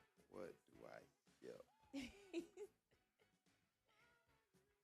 Now you can't get help from DJ Ash. I'm not getting help. I'm going into my Rolodex of songs. Like I released a lot of music as VP the Street Scholar, so I'm really trying to Right. think back. Like, if anything, it'll probably be off my first EP when I came back. Okay. No, this is what I will say because I had to think back. When I dropped a mixtape that's not on Apple Music or anything, it was called No More Mr. Nice Scholar. That project itself was nothing but bad energy. It Oh, was man. nothing but me trying to get back at someone who I had street altercations with, and a lot of the music was directed strictly at saying things about him, and I regret that because I should have gave nobody that power. You feel me? Like I said, my music is supposed to be servitude to the people. You feel me? So the frequency I was putting out was basically fuck that nigga. That is so real. Oh my goodness. So who was the person you was writing Ooh, I to? can't say that. All right, go ahead and spit a bar for us. Da-na-na, da-da, da-na-na, da-da, da-na-na, So what you mean, like just a bar from me, or just make up a bar? I need a bar. Say some bars. da-na-na, Hey. da-na-na, Hey. I regret no more Mr. Nice Scholar, cause I was only talking about the dollar. Hey. Yeah. And another nigga who wanna holler. What? And now the people, yeah, they wanna follow. Hey. I love bad bitches that like to swallow. Period. Yes, that's a bar. Ooh, we That's a jive. bar. That We day jive. presidential. That they presidential. That's hard. Okay. So I'm gonna mix it up a little bit. I'm gonna go one for one. So DJ Ash, Cool. now your round is truth or sip. I still got more questions for you, Creflo, but we're gonna go back and forth since we got both of you guys on the couch. Let's go. But instead of spitting a bar, you're gonna take a sip. You ready? Yeah, let's do it. Okay. So name a DJ you think is overrated but people hype up. Shit. I can't even say that because like I don't know that person well enough to really say Sounds that like specifically. I need to get a shot ready. It's sound any like. DJ, right? Yep. Name a DJ. There's this DJ named, what's this dude's name? I be seeing videos of this guy all the time. Gosh, I hope this don't follow me later on when I do a show with this guy. His name is DCR Milda. He's a Filipino DJ where like this man be catching a lot of flack in his comments, based because so he does his mixes. You know how you see DJs like do like the little knob touching thing, but they're not really doing nothing. You know what I'm saying? Right. But now this guy like it's like, but like nothing will be happening. One song will be playing, and everything that he's doing on the board and stuff like that is not actually happening in the song. You know what I'm saying? So me as a DJ, I watched that. I'm like, what the fuck is this, dog? Like I've seen 3 videos of you doing this, and you just and I'm looking at the board and I see one fader up, meaning you have one song up. You have one song playing, but you acting like you got 3 playing at once. You got one song playing on the right side. What the fuck are you doing on the left side? So yeah, DCR Milda, when we work together, bro, I got mad respect for you. You do a lot of great things, but I don't like the fake DJing. Oh, not Love the you though, fake bro. DJ. Woo. Sounds a bit animated. Yeah. Yeah. Okay. Well, that was the truth. I can take it. All right, Creflo, you ready for yours? Let's get it. All right. So, what's one insecurity you battled while creating the Vernell Cutter project? I want to be in love, man, and I love, man. Like I want to be in love. That's why how I feel was about. Like I I found out I believe in true love. God's number one component for us is true love, and we trying to find it, but currently don't have it. So yeah, love, man. I want that shit bad. Oh, that is deep. We all want a Look at little that. love. Cheers to you, bro. I feel you, bro. All right, that was the truth. We'll take it. DJ Ash, have you ever played a song you personally hate just because the crowd was begging for it? Yes. What was the song? Um, and I was playing at Trailer Park in Tybee. I Okay. think it's called Trailer Park Beach something. This lady requested "Don't Stop Believing," and then when she requested that, and I was like, I do not want to play this. I really don't want to play this song, but I played it because she was cool and she had a bunch of her friends with her, and so I was like, they were like, yeah, I didn't want to play it if it wasn't fitting. I was mixing like funk music at the time, and she wanted to hear dun, dun, dun, when everything I had was going like dun, dun, dun, dun, dun, dun, dun, dun, dun, right. It didn't And fit the then groove. after I play her song, I play Whitney. I play Yes. I play that song, and then she's like, no, no Whitney, no Whitney, and I'm like, what? Why? Crazy. I think it's probably because Whitney, the anniversary of her death was like a week before I had actually like did that gig, so that's probably why she was saying it, looking back on it. But yeah, did not want to play Journey. Okay, we'll take that. Yeah. We got some ejections in the audience. Go ahead and make sure you remember your questions. It sounds like we got some for you, DJ Ash. Let's go. We good. Right. I'm ready. So back to you, Creflo. Let's get it. What's the pettiest reason you've ever cut someone off creatively? Creatively, Yes. like you talking about another artist, Yeah. because they didn't send my song back, and I sent a song back to them on time. Period. Who was it? Oh, we're gonna drop another bar in. Bum, bum, bum, bum, bum, bum, bum, bum, bum, bum, bum, bum, bum, bum, bum, I can't say it because this man is my partner. But he should have sent the song back, dog. Facts. Love you though, bro. Love you. Love you, bro. Thanks. All right, DJ Ash. What's the worst booking experience you've ever had? Oh, bet. I'll easily say this. So there's a restaurant out in Bluffton, South Carolina. And they do a bunch of, so their food is fantastic. Their food is fantastic. The kitchen is fantastic and everything like that. My heart is starting to beat fast. It's my first time speaking publicly about it. But we're gonna keep it cool. Let's go. Okay, keep it. So I helped them create a Afrobeats bar and bites event. You know what I'm saying? I helped them, like, I was the one who came to them about it. I was the one who sat down with them, had a meeting with them, and decided the name. I decided the whole vibe. I was like, yeah, we could like, I could like cater my music to like what you guys were doing and stuff like that. We can make like a small little drink menu, maybe like a little small like late night menu bite kind of thing and stuff like that. Yeah. So I started doing that with them. We started working and stuff. It's cool for a while. And then as I'm pulling up and getting there, so they're in Bluffton, and go from Bluffton to go from Savannah to Bluffton, it's like 40 minutes. And so I would make sure I get there like 40 minutes before I was supposed to play every single time, because initially they had me first start. So I would start playing jazz music at 9 o'clock. So from 9 to 10 o'clock, I play like jazz, like this is for the rest of the people who are here and everything. And then from 10 to 1 a.m. or 2 a.m., I would play like party, Afrobeats, Jamaican music, all different kinds of stuff and everything. Okay. So every single time the first 3 times I was able to do the jazz stuff, but the last like 5-6 times I worked with them, nope. I would get there early, like they would tell me to, and they would still have a table sitting in the section where I'm supposed to get up and play. This happened 6 times. And so my last time working with them, I got there on time. My last time working with them, I was like, all right, I'm not even about to show up for this jazz shit because they keep having me get here early. It's my 6th time getting here on time, and they're not ready. And every single time I walk in, I'll be like, what's up, bro? I say what's up to the bartenders. I let them know that I'm here, and I'll be out there in my car whenever y'all are ready. It's y'all still got a 6 type of people right here in this area.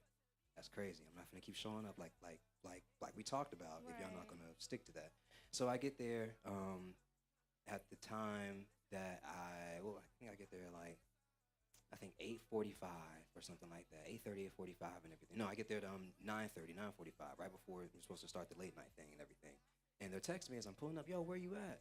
And I'm like, I'm on the phone with them as I'm walking. I'm like, yeah, I'm right outside. I'm like, oh, okay, I just didn't know when you were coming. I was like, yeah. The jazz thing had What's been the happening for a urgency? while and stuff, Yeah. so I'm just trying to make sure, Yeah. So I get there. And so then I end up going to Texas for a little bit. I come back from Texas, and I'm supposed to play that week. They take me off the thing. I reach out to him and everything. I'm like, hey, man, I know I'm supposed to be scheduled for this week and stuff. Is there anything that I need to know ahead of time going in? He's like, oh, we didn't know you were coming back. You already got a DJ schedule. I'm like, oh, okay, word. Should I keep the schedule? Should I keep on the schedule for next week and everything? Nothing happens. No, we just read no response. I hit him up again, maybe like a few days later. Read and no response. I hit him up one final time. So I'm like, all right, now I'm not gonna keep messaging y'all to try to do this shit. We and don't beg everything. around here. Exactly. Period. Hit him up one last time. Still no response. Okay. And so then they completely scrapped me, but they start hitting up my friends. And then they hit up the replacement DJ who was there and everything. He ends up becoming like the official DJ. Shout out to that man. No bad blood to you, bro. You're an awesome guy. You're a cool guy. I wouldn't say awesome, to be honest with you.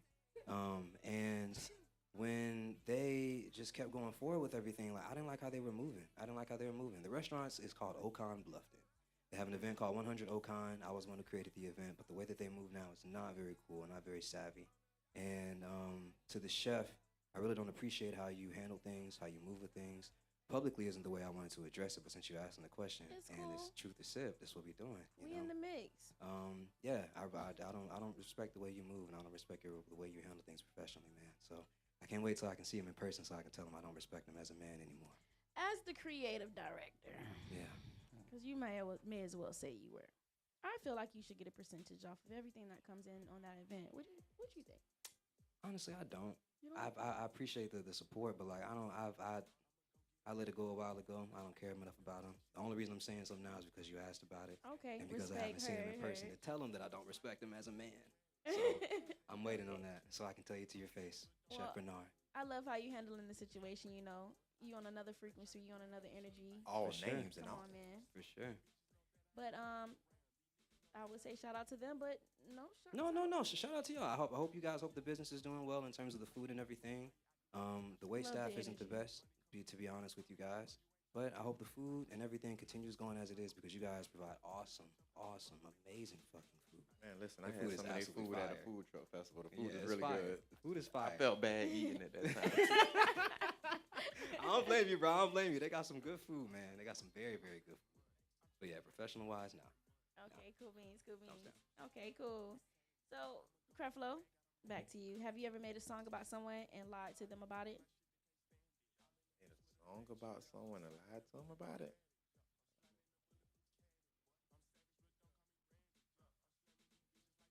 Weird. You make weird about somebody? Who was Weird. it? Who did you make this song about? We spent another bar. You spitting or you got? Damn, I want to know who's weird about. Who's weird? Who's weird about? The people want to know. It's up to you. Totally up to you, The bro. people want to know. I got a beat if you want it though. Cut the beat. We gonna tell the truth Ooh. and shame the devil. I love that. Let's go. So, one night we're in the studio, high as balls. Yep. We go downstairs and we come back upstairs. And I hear music in the other studio room. And I'm like, yo, somebody in the studio? So Ash tells me, like, yeah, Jameson's over there. And Jameson is my little bro. Like, I love you, bro. So he tells me, you know, him and Jameson is having a situation. And I'm like, what? Y'all done fell out? About what?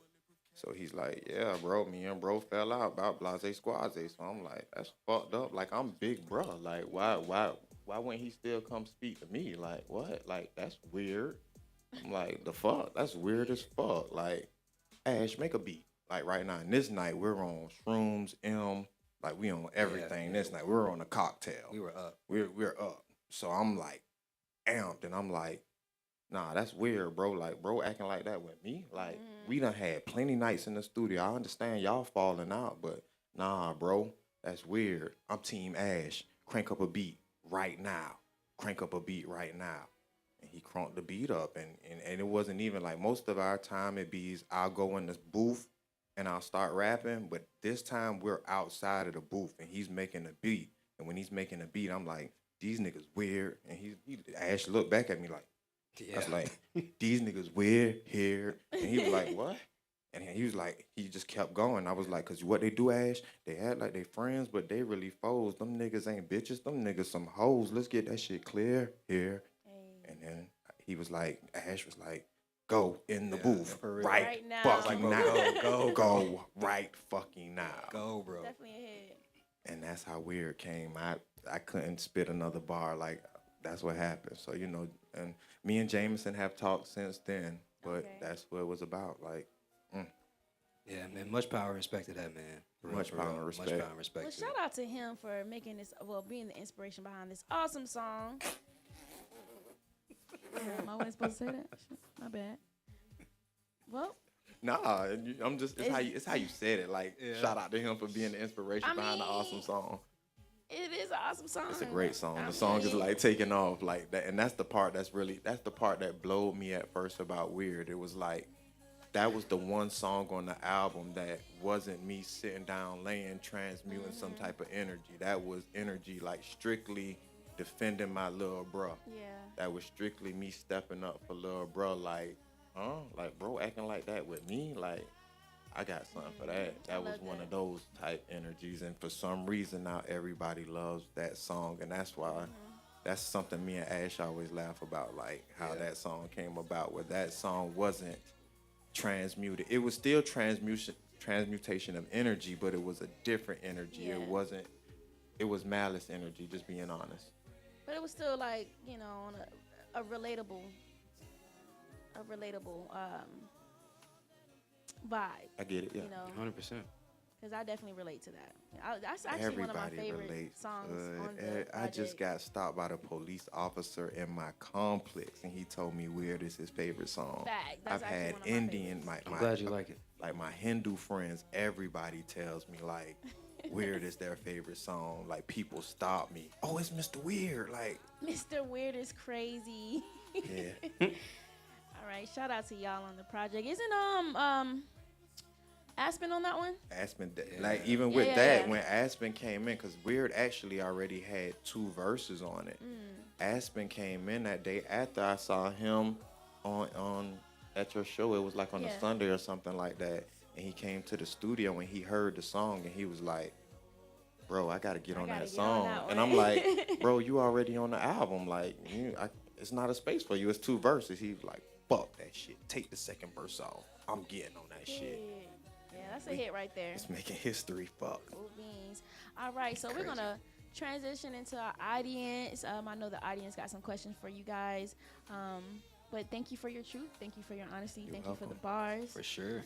But while we get this mic passed around, also we got live stream. If y'all got any comments, questions, make sure you drop them in the comments right now for these guys. Show them some love if you can.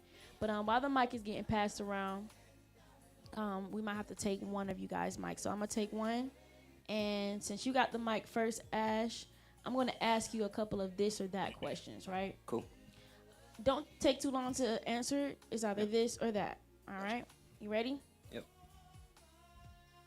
All right, Afrobeat groove or house bounce? Afrobeat group. Big festival crowd or intimate lounge set? Shit. Festival crowd. Okay, smooth transitions or shocking switch ups? Transitions. Curated playlist or pure improv? Pure improv. Day party energy or late night vibes? Late night vibes. Oh, we heard it. Okay. Go ahead and pass that mic over to Creflo. This or that again, this or that. Don't take too long to answer it. Ready? Yep. Studio solitude or a room full of energy? Room full of energy. Keeping it underground or aiming for mainstream? Aiming for mainstream. Writing from real experience or writing for the sound? Real experience. A feature that boosts your clout or a feature that boosts your creativity?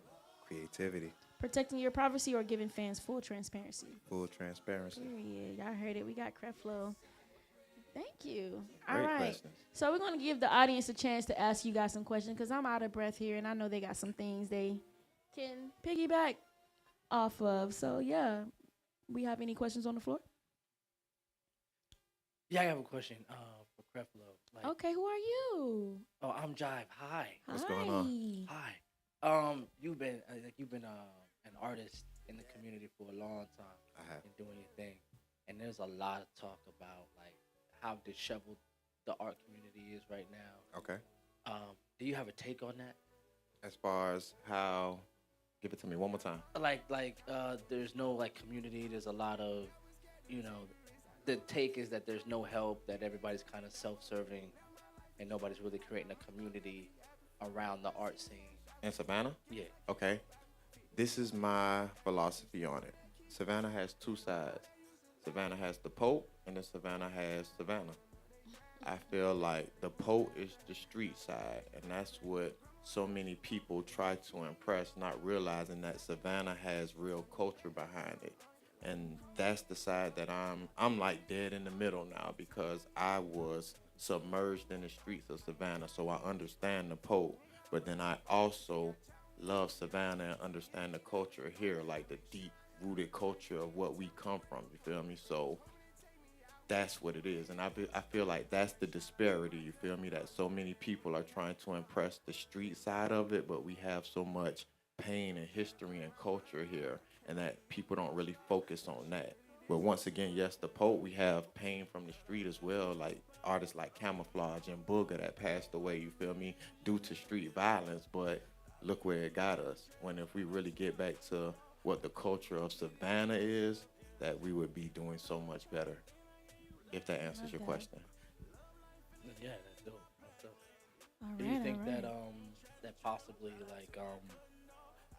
there's a pushback because of I guess the tourist community and the event availability? Like a lot of these artists kind of are wanting bigger and more access to shows and venues, and we're seeing gentrification kind of turn, especially downtown Savannah, into something that doesn't look like the people from there. You feel me? Definitely. Once again, because of the disparity with it being, like I said, the Pope and Savannah, and these artists, like you said, they want that. They want to perform at the end market, but they don't know how to make marketable music because they're making the Pope music. And Pope music is for Debs, it's for 800 East, it's for the streets, you feel me? But they want that, and they not understanding that you have to detach from that street mentality. My thing was I've been always blessed with the talent to make Savannah marketable music, but I was trying to impress the Pope. Dang, that's deep. I love how you explained that. Okay. Do we have any more questions on the floor?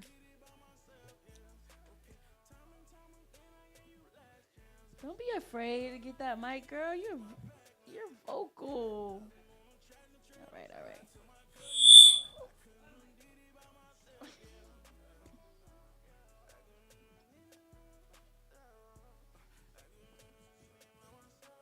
How y'all doing? Hey, who we got on the mic? JP the engineer. He mastered the project, y'all. Hey, shout out. He the reason why I hit so hard in the speakers. Shout out to him. Shout out, shout out. Thank you, fellas. Thank you. What tips would you would give up and coming artists as far as like getting their music done properly, as far as quality, and explain about the recording process, how important that is? Ashton. I think that's an Ash question, right? Well, it's Ashton and Cleflo actually, because Ashton speak on the part of the recording process of engineering, and Cleflo could actually speak on the part of being an artist and how you project your voice into the microphone and mic placement. So he kind of can speak on that as well. Ashton can speak on it as well too. Yeah. The recording process is so you're asking how artists can better their recording process? No, well, give tips as far as okay, gotcha. tips. So when you're in the studio and you're recording and everything, one of the biggest things that you want to do is you want to be flexible. Be flexible and be able to try different things. So for example, if you're used to the mic being situated a specific way, like if you're used to walking in and the mic is like tilted towards your mouth, that's not right. 99% of the time, that's not right. And I'm going to be the one that's going to fix it. And we have to, the biggest thing with recording is projection. So you can record on any kind of microphone, and it's like a 40-60 effort of the artist and the engineer in making that take sound good. So if you're recording into the microphone, you don't want to be off center. Because if you're off center, you know what I'm saying, now you can't hear me. But if you're speaking directly into the direction of the microphone receiver, now we can hear everything you're saying, and now we can pick you up. So that's why sometimes, like, it's not good to be super far back from the microphone, because if you're super far back from the microphone, no one can hear what you're saying, or you get a lot of room tone. So that's one of the biggest things when you're in the booth. You want to make sure you're up in front of the microphone and speaking into the microphone. Try to, like, if you're looking down on your phone, try to, like, tilt your head up and put your phone, like, behind the microphone. Because if you look down, it literally sounds different compared to when you look up. And another thing, too, if you're trying to but emit a specific frequency in your songs, let's say you want to emit, like, happiness or, like, an uplifting vibe, literally smile when you do your backgrounds. When you do your background vocals, or when you do your lead vocal, maybe not really your lead vocal, but when you do your background vocals and your stacks, smile. Because if you're smiling, you can hear the smile in someone's tone and in what they're saying. And now when it comes to the other side of things, you know what? That's all the tips I'm gonna give. Let me not overload. Yes, that's what I got. Oh, you got a mic back. My one advice to artists is quit being cheap. Ooh. And when I say that, people think that they can just record in their closet and or record at home, and it's like, nah, bro. Like, music comes from having an engineer. Like, stop buying YouTube beats. There's nothing wrong with that, but the art of music is getting with your engineer or your producer and building that beat from the ground up and making that frequency. Like, stop being cheap. Stop, like, stealing other people's sounds and mimicking other people's sounds. Don't be scared to create your own sound. And also, when I say stop being cheap, like, for instance, this man's told you, I paid for 6-hour sessions. I paid for sessions where I would just go in just to mix songs. Certain songs we mixed on the album got mixed 9 times before I sent them to get mastered. Like, you can't just do these cheap ways, you feel me? Oh, it's a mastering program or a mastering app I can run it through. No, send it to a real person, a mastering engineer. Sit with a real production person, like, even if it's your partner and y'all building together. Like, invest in quality sound. Like, quit being cheap, bro. Like, you can't take no shortcuts in doing this, because you're making something to service the people. Like, so quit being cheap. That would be my biggest tip that I can give people. Clock that, man. You gotta invest in yourself. I have one more also. Please, if it's not a music video, do not put a long intro on your song. I will turn it off. I'm a person who's gonna tell you in your face, bro, don't. I'm the person that's gonna turn it off. I will dislike it on YouTube. Other people, I'm serious. I'm 100% the person that would dislike a video on YouTube if it's not really hidden. Now, when it comes to songs and stuff like that, if you're gonna have a long intro, save it for the music video. Nowadays, with our attention span and where we're progressing within, like, America and just society in general, no one cares about a long intro unless it's sandwiched within the project, or unless it has meaning to it. You know what I'm saying? Like, when you listen to Folded, for example, when you hear all the strings and stuff, it's like, oh, this is so beautiful, because it takes you somewhere and it gets you to the beat drop fast. But if we just listening to 20 seconds of, like, build up with someone's beat tag, like, bro, cut that out the song. Please. Noted. Y'all definitely dropped some gems on us. But is there any more questions? All right, I got it. floor? Okay, we got another one. For Creflo. Creflo. Yeah, okay. Shout out to, I seen the fact that you shout out Booger, because for whatever reason, like, you really don't hear his name when they talk about Savannah artists. So Okay. I admire that. So what, being that you've come from that era and you're still relevant, what advice would you say about that transition? Because like you said, you mentioned the poet and you mentioned, So as far as, Savannah. like, to tell somebody how to stay relevant, or no, just your transition from being the street side to the Savannah side. Because you got a lot of people who cannot get out of that mentality, but you've managed to. that just comes with trusting God and then detaching. Like, you have to really know what he got for you. A lot of people put on this street mentality and put that mask on, but they're not street for real. So, like, stop faking. Be you. Like, be you. Like, don't be afraid to be you. People really want to see you be you. Not saying I wasn't in the streets for real, but I had to understand that God didn't have that for me. So have that, sit down with God and find out who you really are as a person for real. And then You can find out where your career is really supposed to go. And also, if you're not supposed to be making music, if you're doing it for the wrong reasons and the wrong intents, please get out the way. Most people intents just be to have what they see that comes from music or what they think that comes from it. Money, clothes, They want cars, the hoes, all lifestyle. that stupid shit. You feel me? Like, nah, this shit is to service people. People take these records and they live vicariously through us. They ride to work. They work at their job. They take these records in their house. They clean up their house. Like, come on, stop that, bro. Like, we got to do this for the people for real. So that would be my thing. Like, get out of yourself and do this shit for the people. I like that. Well said. Do we have any more questions on the floor? Okay. I don't think it's so much. Oh, BX, by the way, how you doing? Hey. I don't think it's so much a question, but I want you to emphasize more on, about being cheap, but not just, with that side of production, but promotion. Okay. Because I hate when I see artists come to a set with a pair of sneakers that cost $1,000, a shirt that's $500, but then you want to put $50 to run your video on Instagram. Come on. You make no sense. Come on. So please emphasize and tell them the business structure is more than the look. Yes. Because I know big artists, y'all know big artists that have done it with white tees, jeans, and sneakers. Please emphasize on that. First, they have to make marketable music. And then the second thing is you have to understand that this is a music business and that you have to now market your music after you put the music out. People think that you just put music out and the people are supposed to just come and gravitate to it like they owe you something. Like, no, you have to do exactly like a McDonald's would do. McDonald's has sold 2 billion burgers. They'll tell you that on their billboard. When you ride by McDonald's, over 2 billion burgers sold. But when you go home, you're going to still see a McDonald's commercial. Absolutely. You have to keep marketing your music past that. But once again, when you're doing it for the wrong reasons and not making marketable music, how can they market it? So people are in it for the wrong reasons. So once again, you still can't be cheap. You have to make marketable music, then you have to market it to the people and continuously find ways to market it. And that's even if you have to go get you somebody that's in public relations, if you go get a team after that and people that can help you do that if you don't know how to market music. But you have to find ways now, especially in this era we are, to pull content from your music on multiple ways and continue to pull content from your music.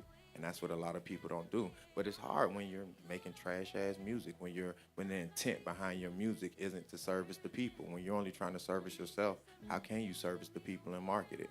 So that would be my thing. Like, put money behind it. Like, that's what I've been doing now. That's the next step after putting the music out.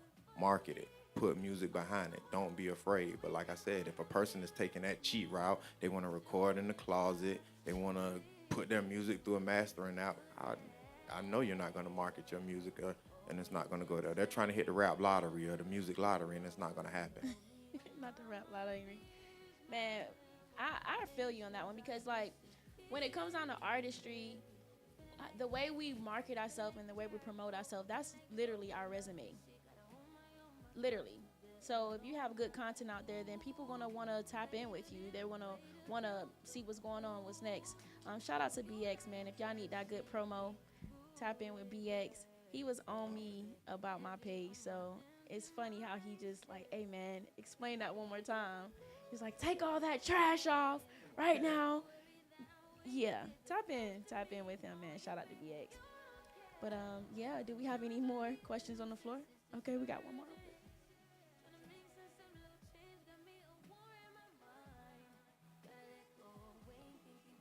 Yeah, I just want to. It's not so much of a question. I want to say to Clifflo and Ash, could y'all just like emphasize to the audience that y'all are in front of the camera and is streaming about the business as far as making sure they set up their published company, get their copyrights, understand split sheets, when they're in the studio working with artists, because you have some artists that won't even do a record until the split sheets are understandable, filled out, and so they know how everybody's getting paid. And because then too, that cut down a lot of back and forth and people saying, well, why I didn't get paid? Well, did you fill out the split sheet or did your manager? Because a lot of times the managers actually will be the ones doing it. They don't even be the artists. Handle the business. So just to emphasize as far as the importance of the business The business is very important. That's the the most important part of it. You hear it all the time. Music is 90% business and 10% talent, and that is very much true. Like you have to make sure once again you get with the PRO, which is like ASCAP, BMI, CSAC, but CSAC is not gonna pick you up unless you're like a major artist. But you got to make sure that you have your music published, and that's a publishing rights organization. If y'all don't know what a PRO is, like you have to make sure you get with one of them first to make sure that you're putting your music out properly and that everything is covered. Make sure you copyright your music, and then like he said, with your splits, you have to know that I'm going to give my engineer this percentage. I'm going to give myself this percentage for the writing side and for the publishing side.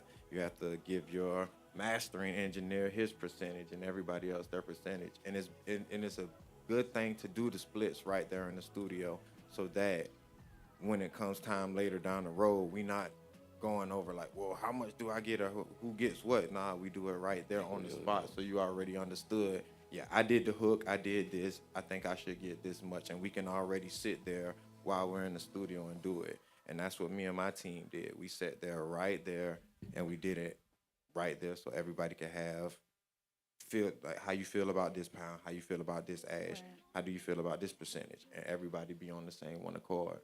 And can I also say, engineers really never used to get percentages, and they kind of still don't. That's why they charge so much upfront fee. Of course. But recently a lot of engineers started getting Yeah. percentages from artists, produced because what's been happening in the studio. Not to take up too much time, but what's been happening, like, cause I did a lot of recording and mixing, then I got into mastering. But what happened? You get in the studio with an artist, they get the beat, but you don't have the producer that made the beat producing the song, so the engineer producing the song. Fact. So now a lot of artists don't even understand right now to this day that an engineer actually can get producer credit because he's the one that actually doing the drops and a lot of stuff that the producer that made the beat not there to do. They're not even telling them how to sing it or rap it. Right. The engineers, shout out to the engineers. They don't get enough credit. They do a lot for the song. I'm not even gonna lie. I love my engineers. Yeah, and I can see an engineer getting a percentage, especially if he's a part of the team. That's the only engineer I use. Like why not? I even paid my mastering engineer. Like mastering engineers are not so they just get their money off top and they get out the way. But I even gave my mastering engineer a percentage. You're welcome. That's love. That's team. That's the team vibe. All right, y'all. Do we have any more questions on the floor? Right here. Okay. All right. Who we got on the mic? Mad scientist. Sean. It's for Ash. Being that you do festivals, do you remix some of Creflo songs? Yeah, actually. There's a UK house mix of what is it? Hold On to Your Heart. There's a UK house mix of Hold On to Your Heart that I've been working on. Nice. It's just all just like what makes sense to play. You know what I'm saying? As I said earlier, like I freestyle everything that I do. And so like if I have something that like fits that vibe, then 100% I'll play it. But I just haven't had the opportunity to just like really like work Creflo an edit of his into like a festival. I definitely play him at like my hotel gigs and stuff like that though. And especially now that we have music that fits that vibe, oh yeah, it's easy to throw it in there. Okay. That was a good question. Yeah. Well, just to piggyback off that question, if we had any other artists, that came through in the mix, and they said, hey, man, I got some records that fit your vibe, would you spin it? Or how does that process go with a DJ? Yeah. So if you guys got stuff that you want me to play and everything, I play at a few different places. If it is of good energy, and it doesn't have to necessarily be clean, but I prefer clean stuff. If it's of good energy and you want to send it, you want people to listen to it, send it through.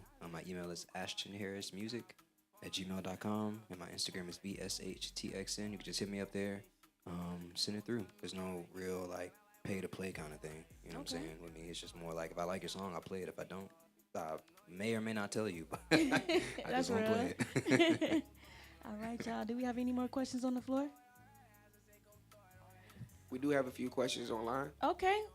Go ahead. Yeah. Let's lock into the live stream. So our first question on the live was, what's the best way for an artist to get noticed in his city, his or her city? That's a great question, live.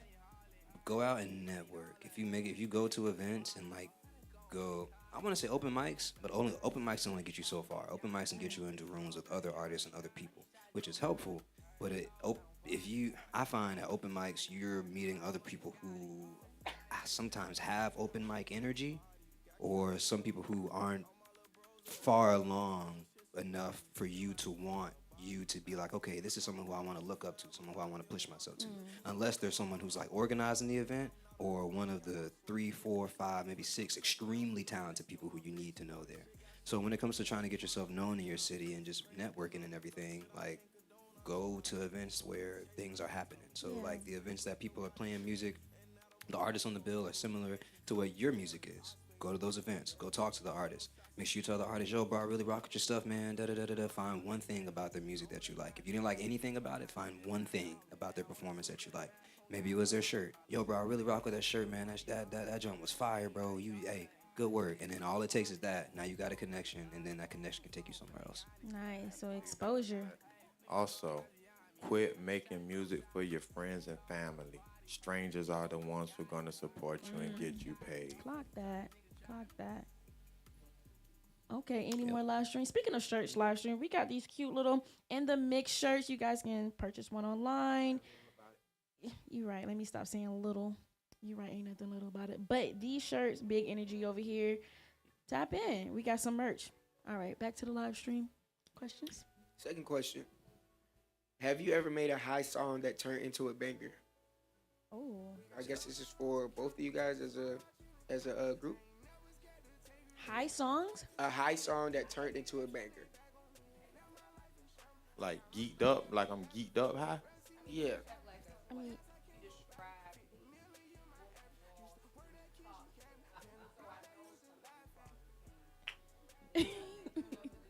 The whole album. right. You said he was balls high, right? That's what you said? Tripping balls. Goodness.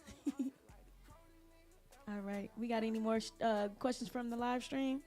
Yes, we do. This one is for DJ Ash. Okay. It says, what is DJ Ash's goal with producing, and would he collab with any other producers? I would love to good collaborate question. with other producers.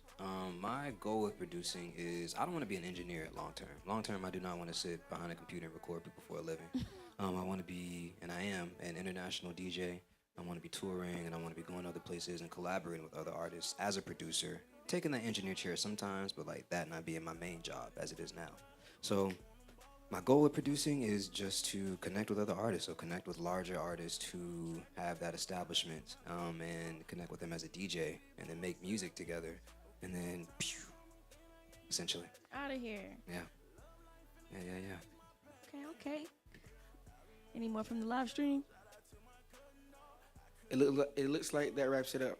Okay, cool. Thanks, live, for y'all tapping in with us, Thank dropping you those guys. questions Thank in you the guys. Thank you. comments. We got a hand raised over here. Let's get this one last question, and then we're gonna get ready for the performance. Oh, I guess not.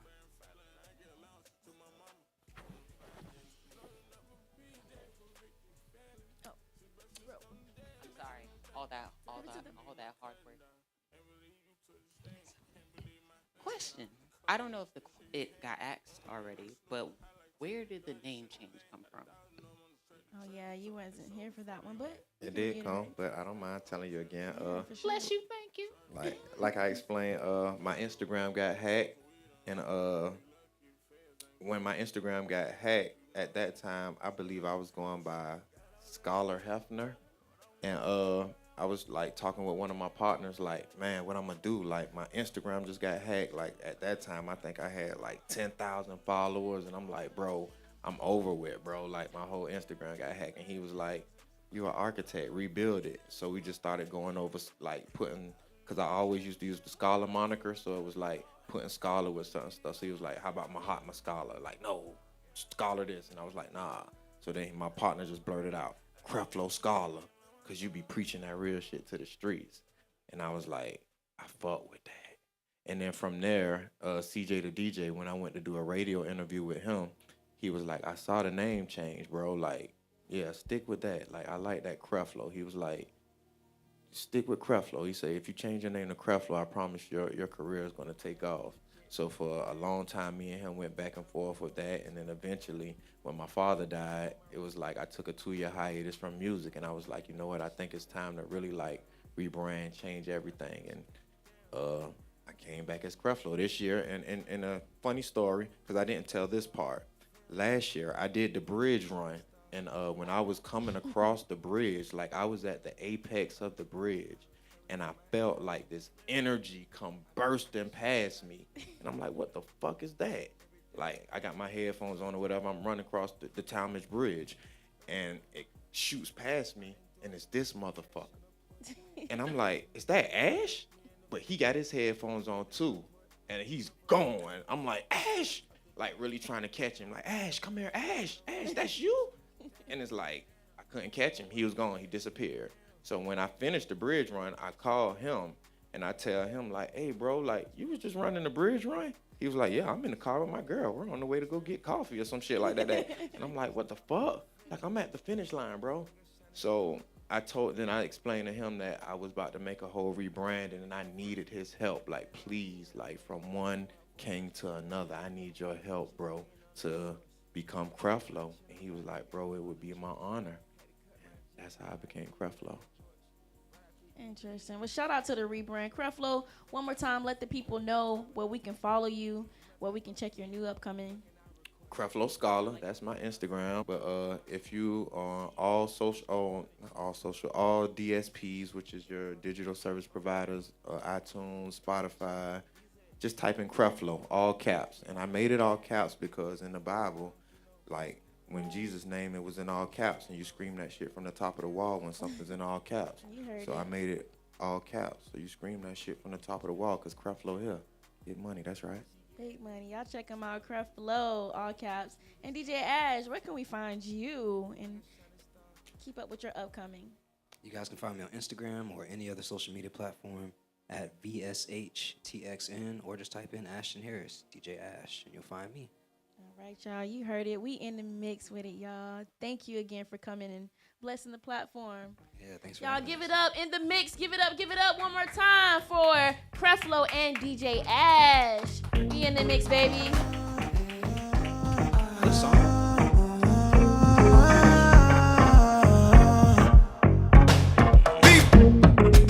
She got a man that she wanna get down.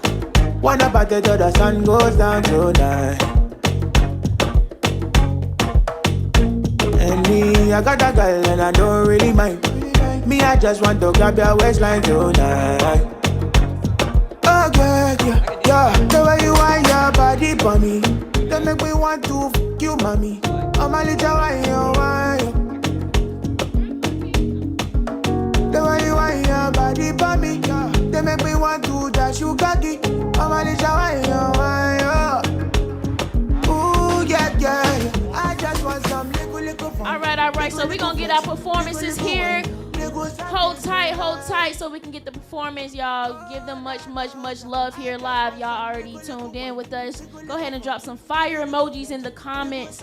Yeah, we're going to get this thing popping. We in the mix with it, y'all. I got a girl, but I wanna get down. Wanna party till the sun goes down tonight. And she got a boy, but she don't really mind. She just want to ride on something tonight. Ooh. The way you want your body for me, they make me want to fuck you, mommy. Oh my little wine. The way you want your body for me, they make me want to dash you cocky. Oh my little wine. Ooh yeah. I just want some little fun. All right, the kitchen is not closed yet. If y'all want to get these last minute fish sandwiches in, y'all go ahead and place your order. We got these last minute fish sandwiches while we prepare the set for the next scene.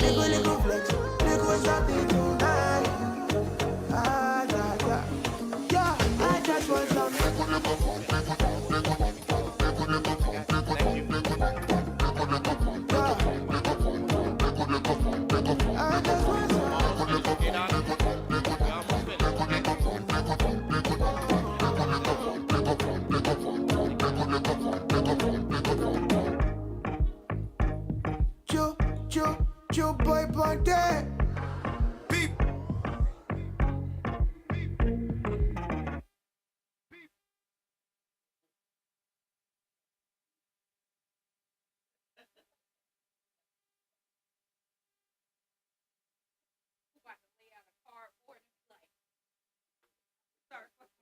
So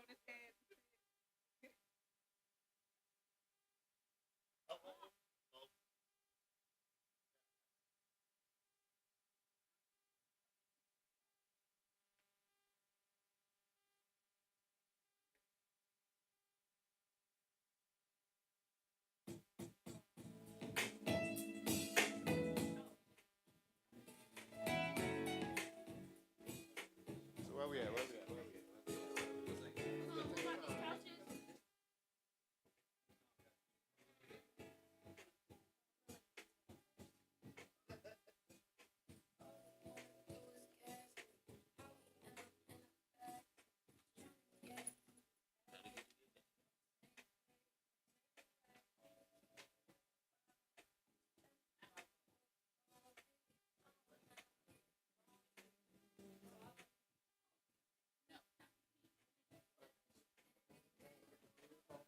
She'll tell you.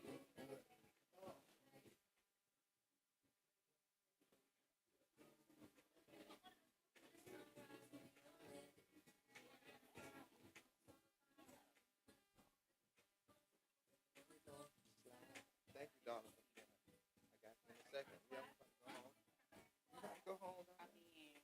Thank you, darling. Thank you for being such a good girl. Thank you for being such a good girl, darling. I know. Thank you, darling. No, I was just borrowing a bit of her. Please, take as much as you want. She got a lot of it.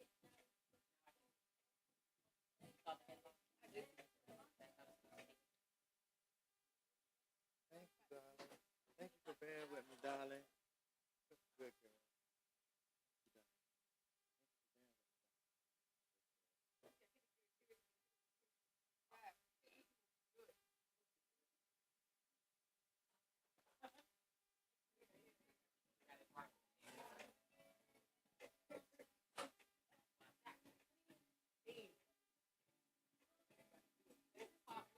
Hold on, somebody go to the bathroom real quick.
When they say you say I.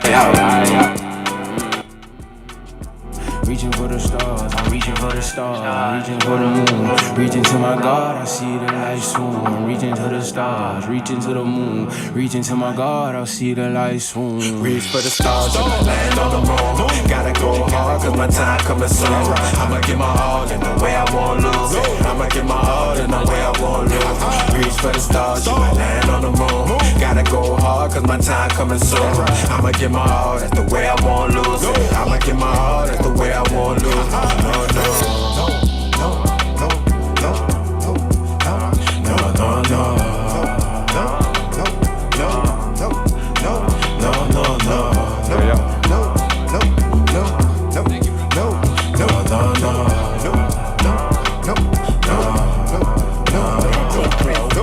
Life is hard, but still I won't stop.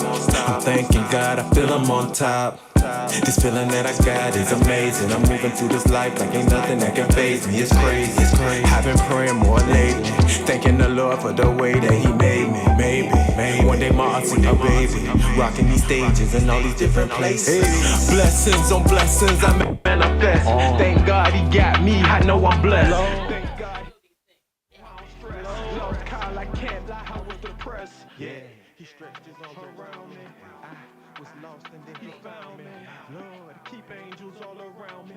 Lord, keep angels all around me. Stars, you land on the moon. Gotta go hard, cause my time coming soon. I'ma give my all in the way I won't lose it. I'ma give my all in the way I won't lose it. Reach for the stars, you might land on the moon. Gotta go hard, cause my time coming soon. I'ma give my all, that's the way I won't lose it. I'ma give my all, that's the way I won't lose it. No. You ready, Ash? Let's get it. We're going to give y'all 2 songs. I'm going to give y'all my favorite song off the album, then I'm going to give y'all a song where Ash really made me push the envelope.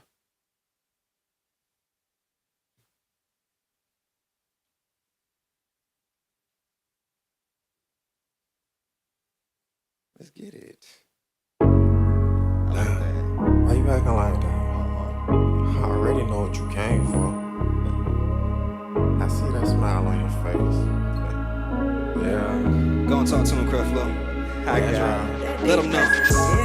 Time is of the essence, don't you ever waste that shit. I roll my gas up thick because I like to taste that shit. Now shorty, she so thick, I told her go ahead shake that shit. She told me that she nasty, I said can you take this dick? Can you take this dick? Let me take control. If I hit you once, I promise I'm gonna take your soul. She told me, boy, you crazy, but I love the way you roll. I told her that I know. She say she never had it like this here before. I said I know. Yeah. I told her step up in my room and let me show you what I know. She say she never had it like this here before. I said I know.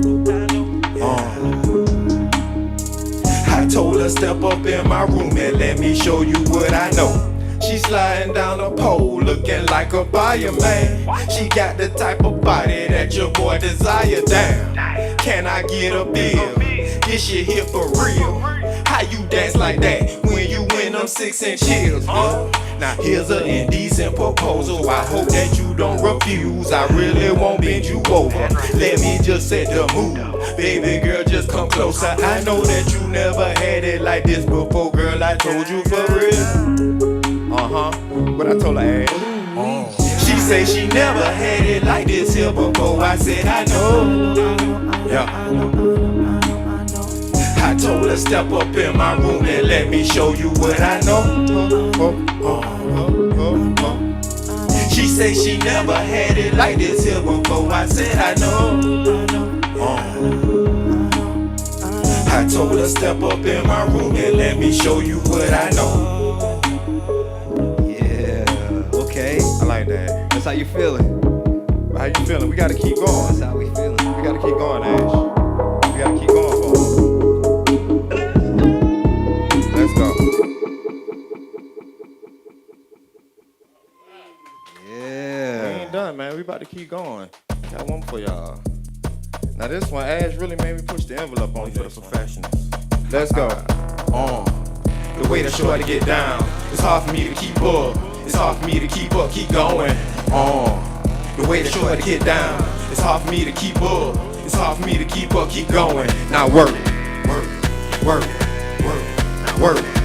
It's hard for me to keep up, keep going. Now work. I see you. Work. It's hard for me to keep up, keep going. She got the moves like Mick Jagger. Your bitch bad, my bitch bad. She start slow, then she get faster. Now work. Now bounce, twerk. Now go berserk until it hurt. You heard?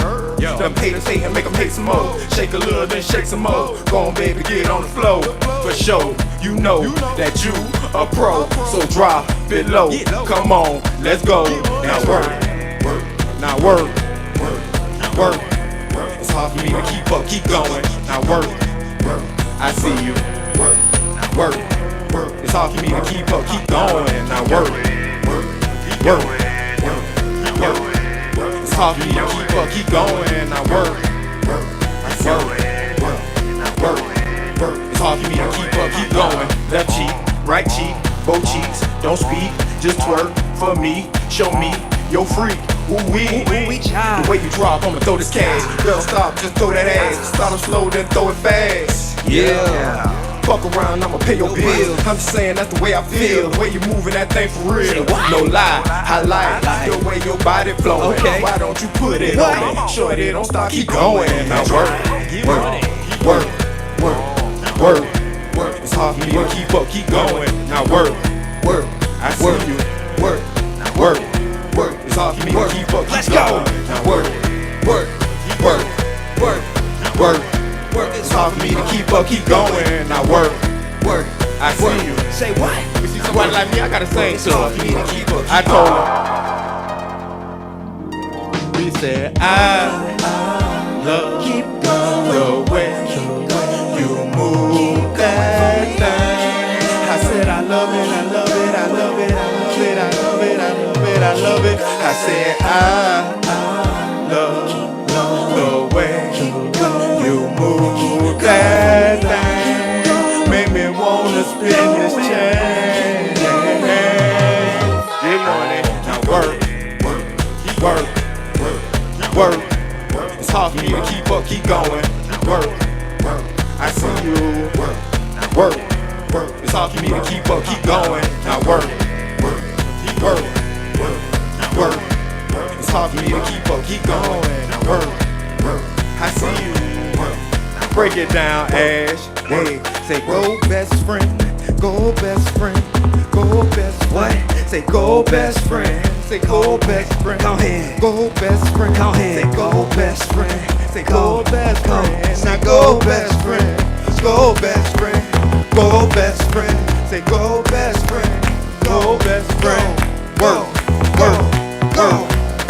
That's right. Yeah. Get money. I thank y'all. Hold on now.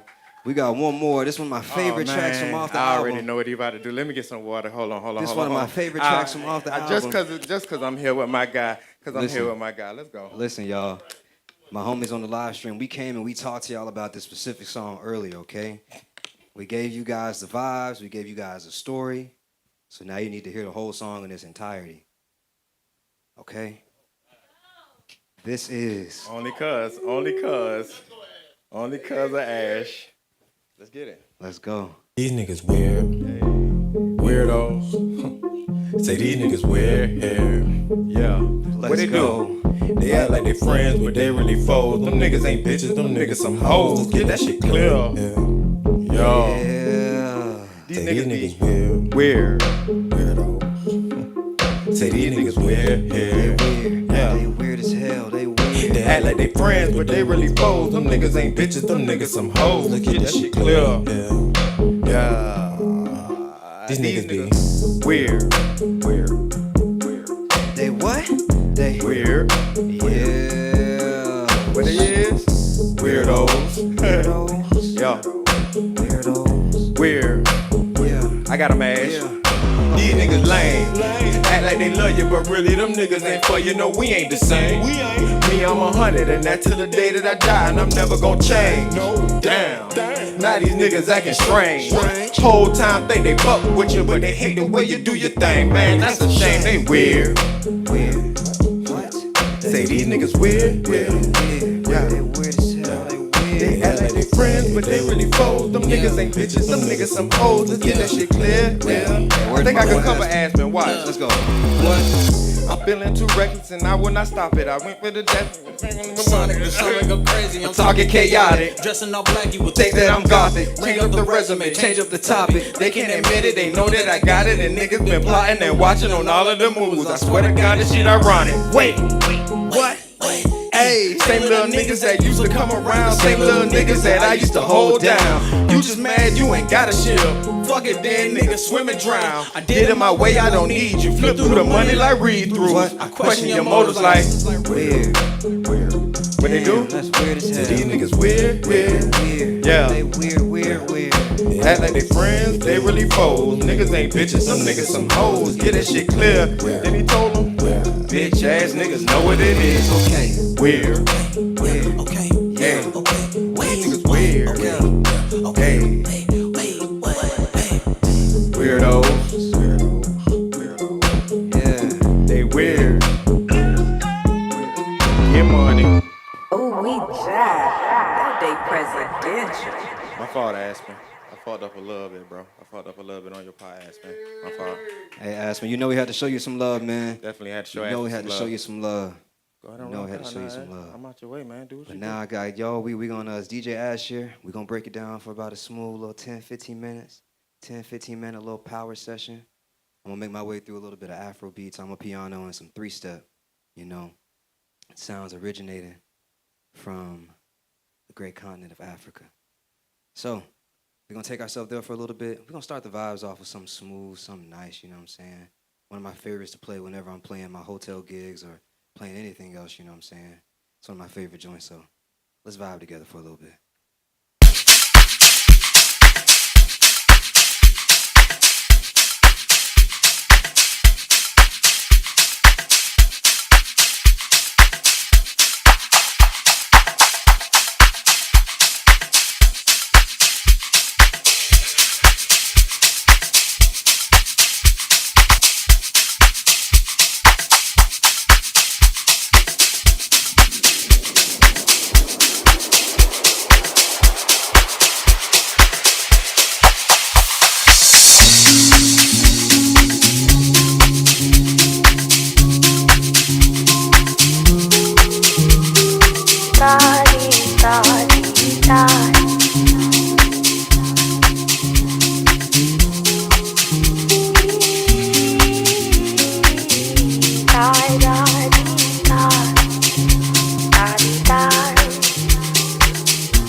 ngibonga ukuthi awushintshi noma kutheni wena uhlezi unjalo.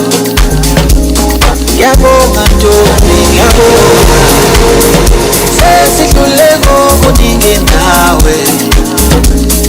Iboku utawushiti noma kutheni wena uhlezi unjalo. Ngiyabonga Ntombi, ngiyabonga. Sikule ndlela ilike indaba nezimbula namhlanje isibhakabhaka angisokwemsekela okade sikule ndlela ilike indaba nezimbula namhlanje isibhakabhaka angisokwemsekela ngingagibeli indaba yesandrwana ngingagibeli indaba ingomela ngiyaze ngifikele ngeke ngilalele athi inhliziyo ayibhakele ngingagibeli indaba yesandrwana ngingagibeli indaba ingomela ngiyaze ngifikele ngeke ngilalele athi inhliziyo ayibhakele Wabuyuzeka ubatshele kusela nasekhaya sebeyazi inhliziyo yami iphethwe nguwe. Wabuyuzeka ubatshele kusela nasekhaya sebeyazi inhliziyo yami iphethwe nguwe.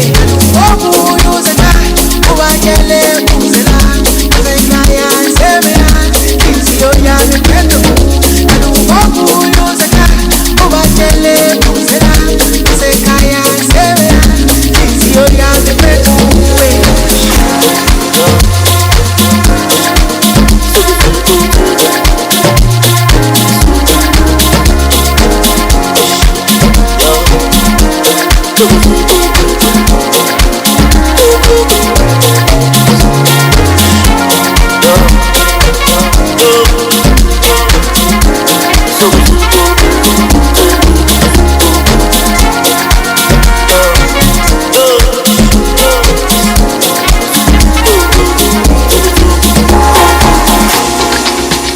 Sesidlule okuningi nawe.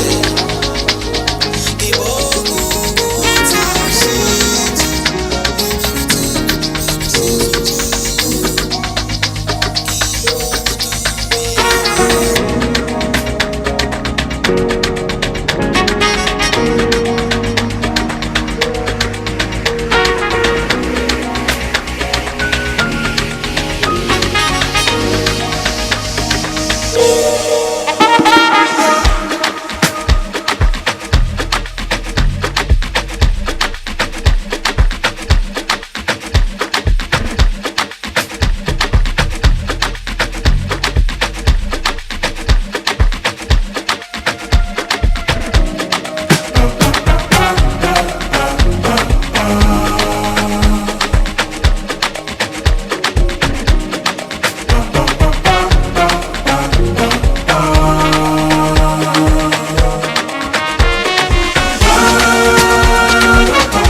morena que no mayor un caruca.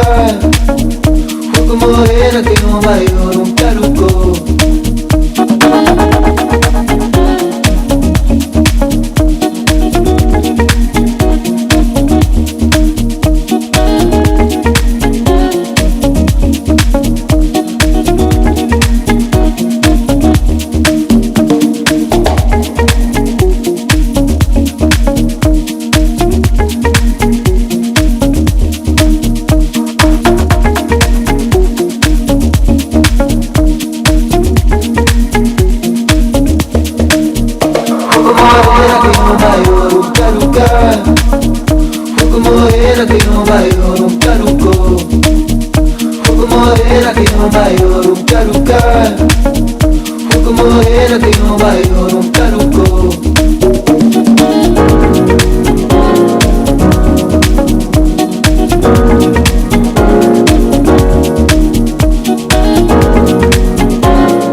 really foes. Them niggas ain't bitches, them niggas some hoes. Let's get that shit clear. Yeah. Say these niggas weird. Weirdo. Say these niggas real. Yeah. They act like they friends, but they really foes. Them niggas ain't bitches, them niggas some hoes. Let's get this shit clear. Yeah. These niggas be weird. Weird. Weird. Weird. Weird. Weird. Weirdo. Weirdo. Weirdo. Weird. Weird. Weird.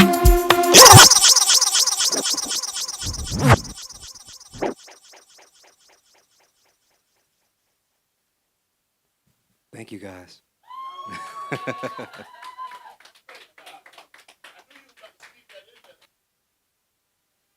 I had to, I had to.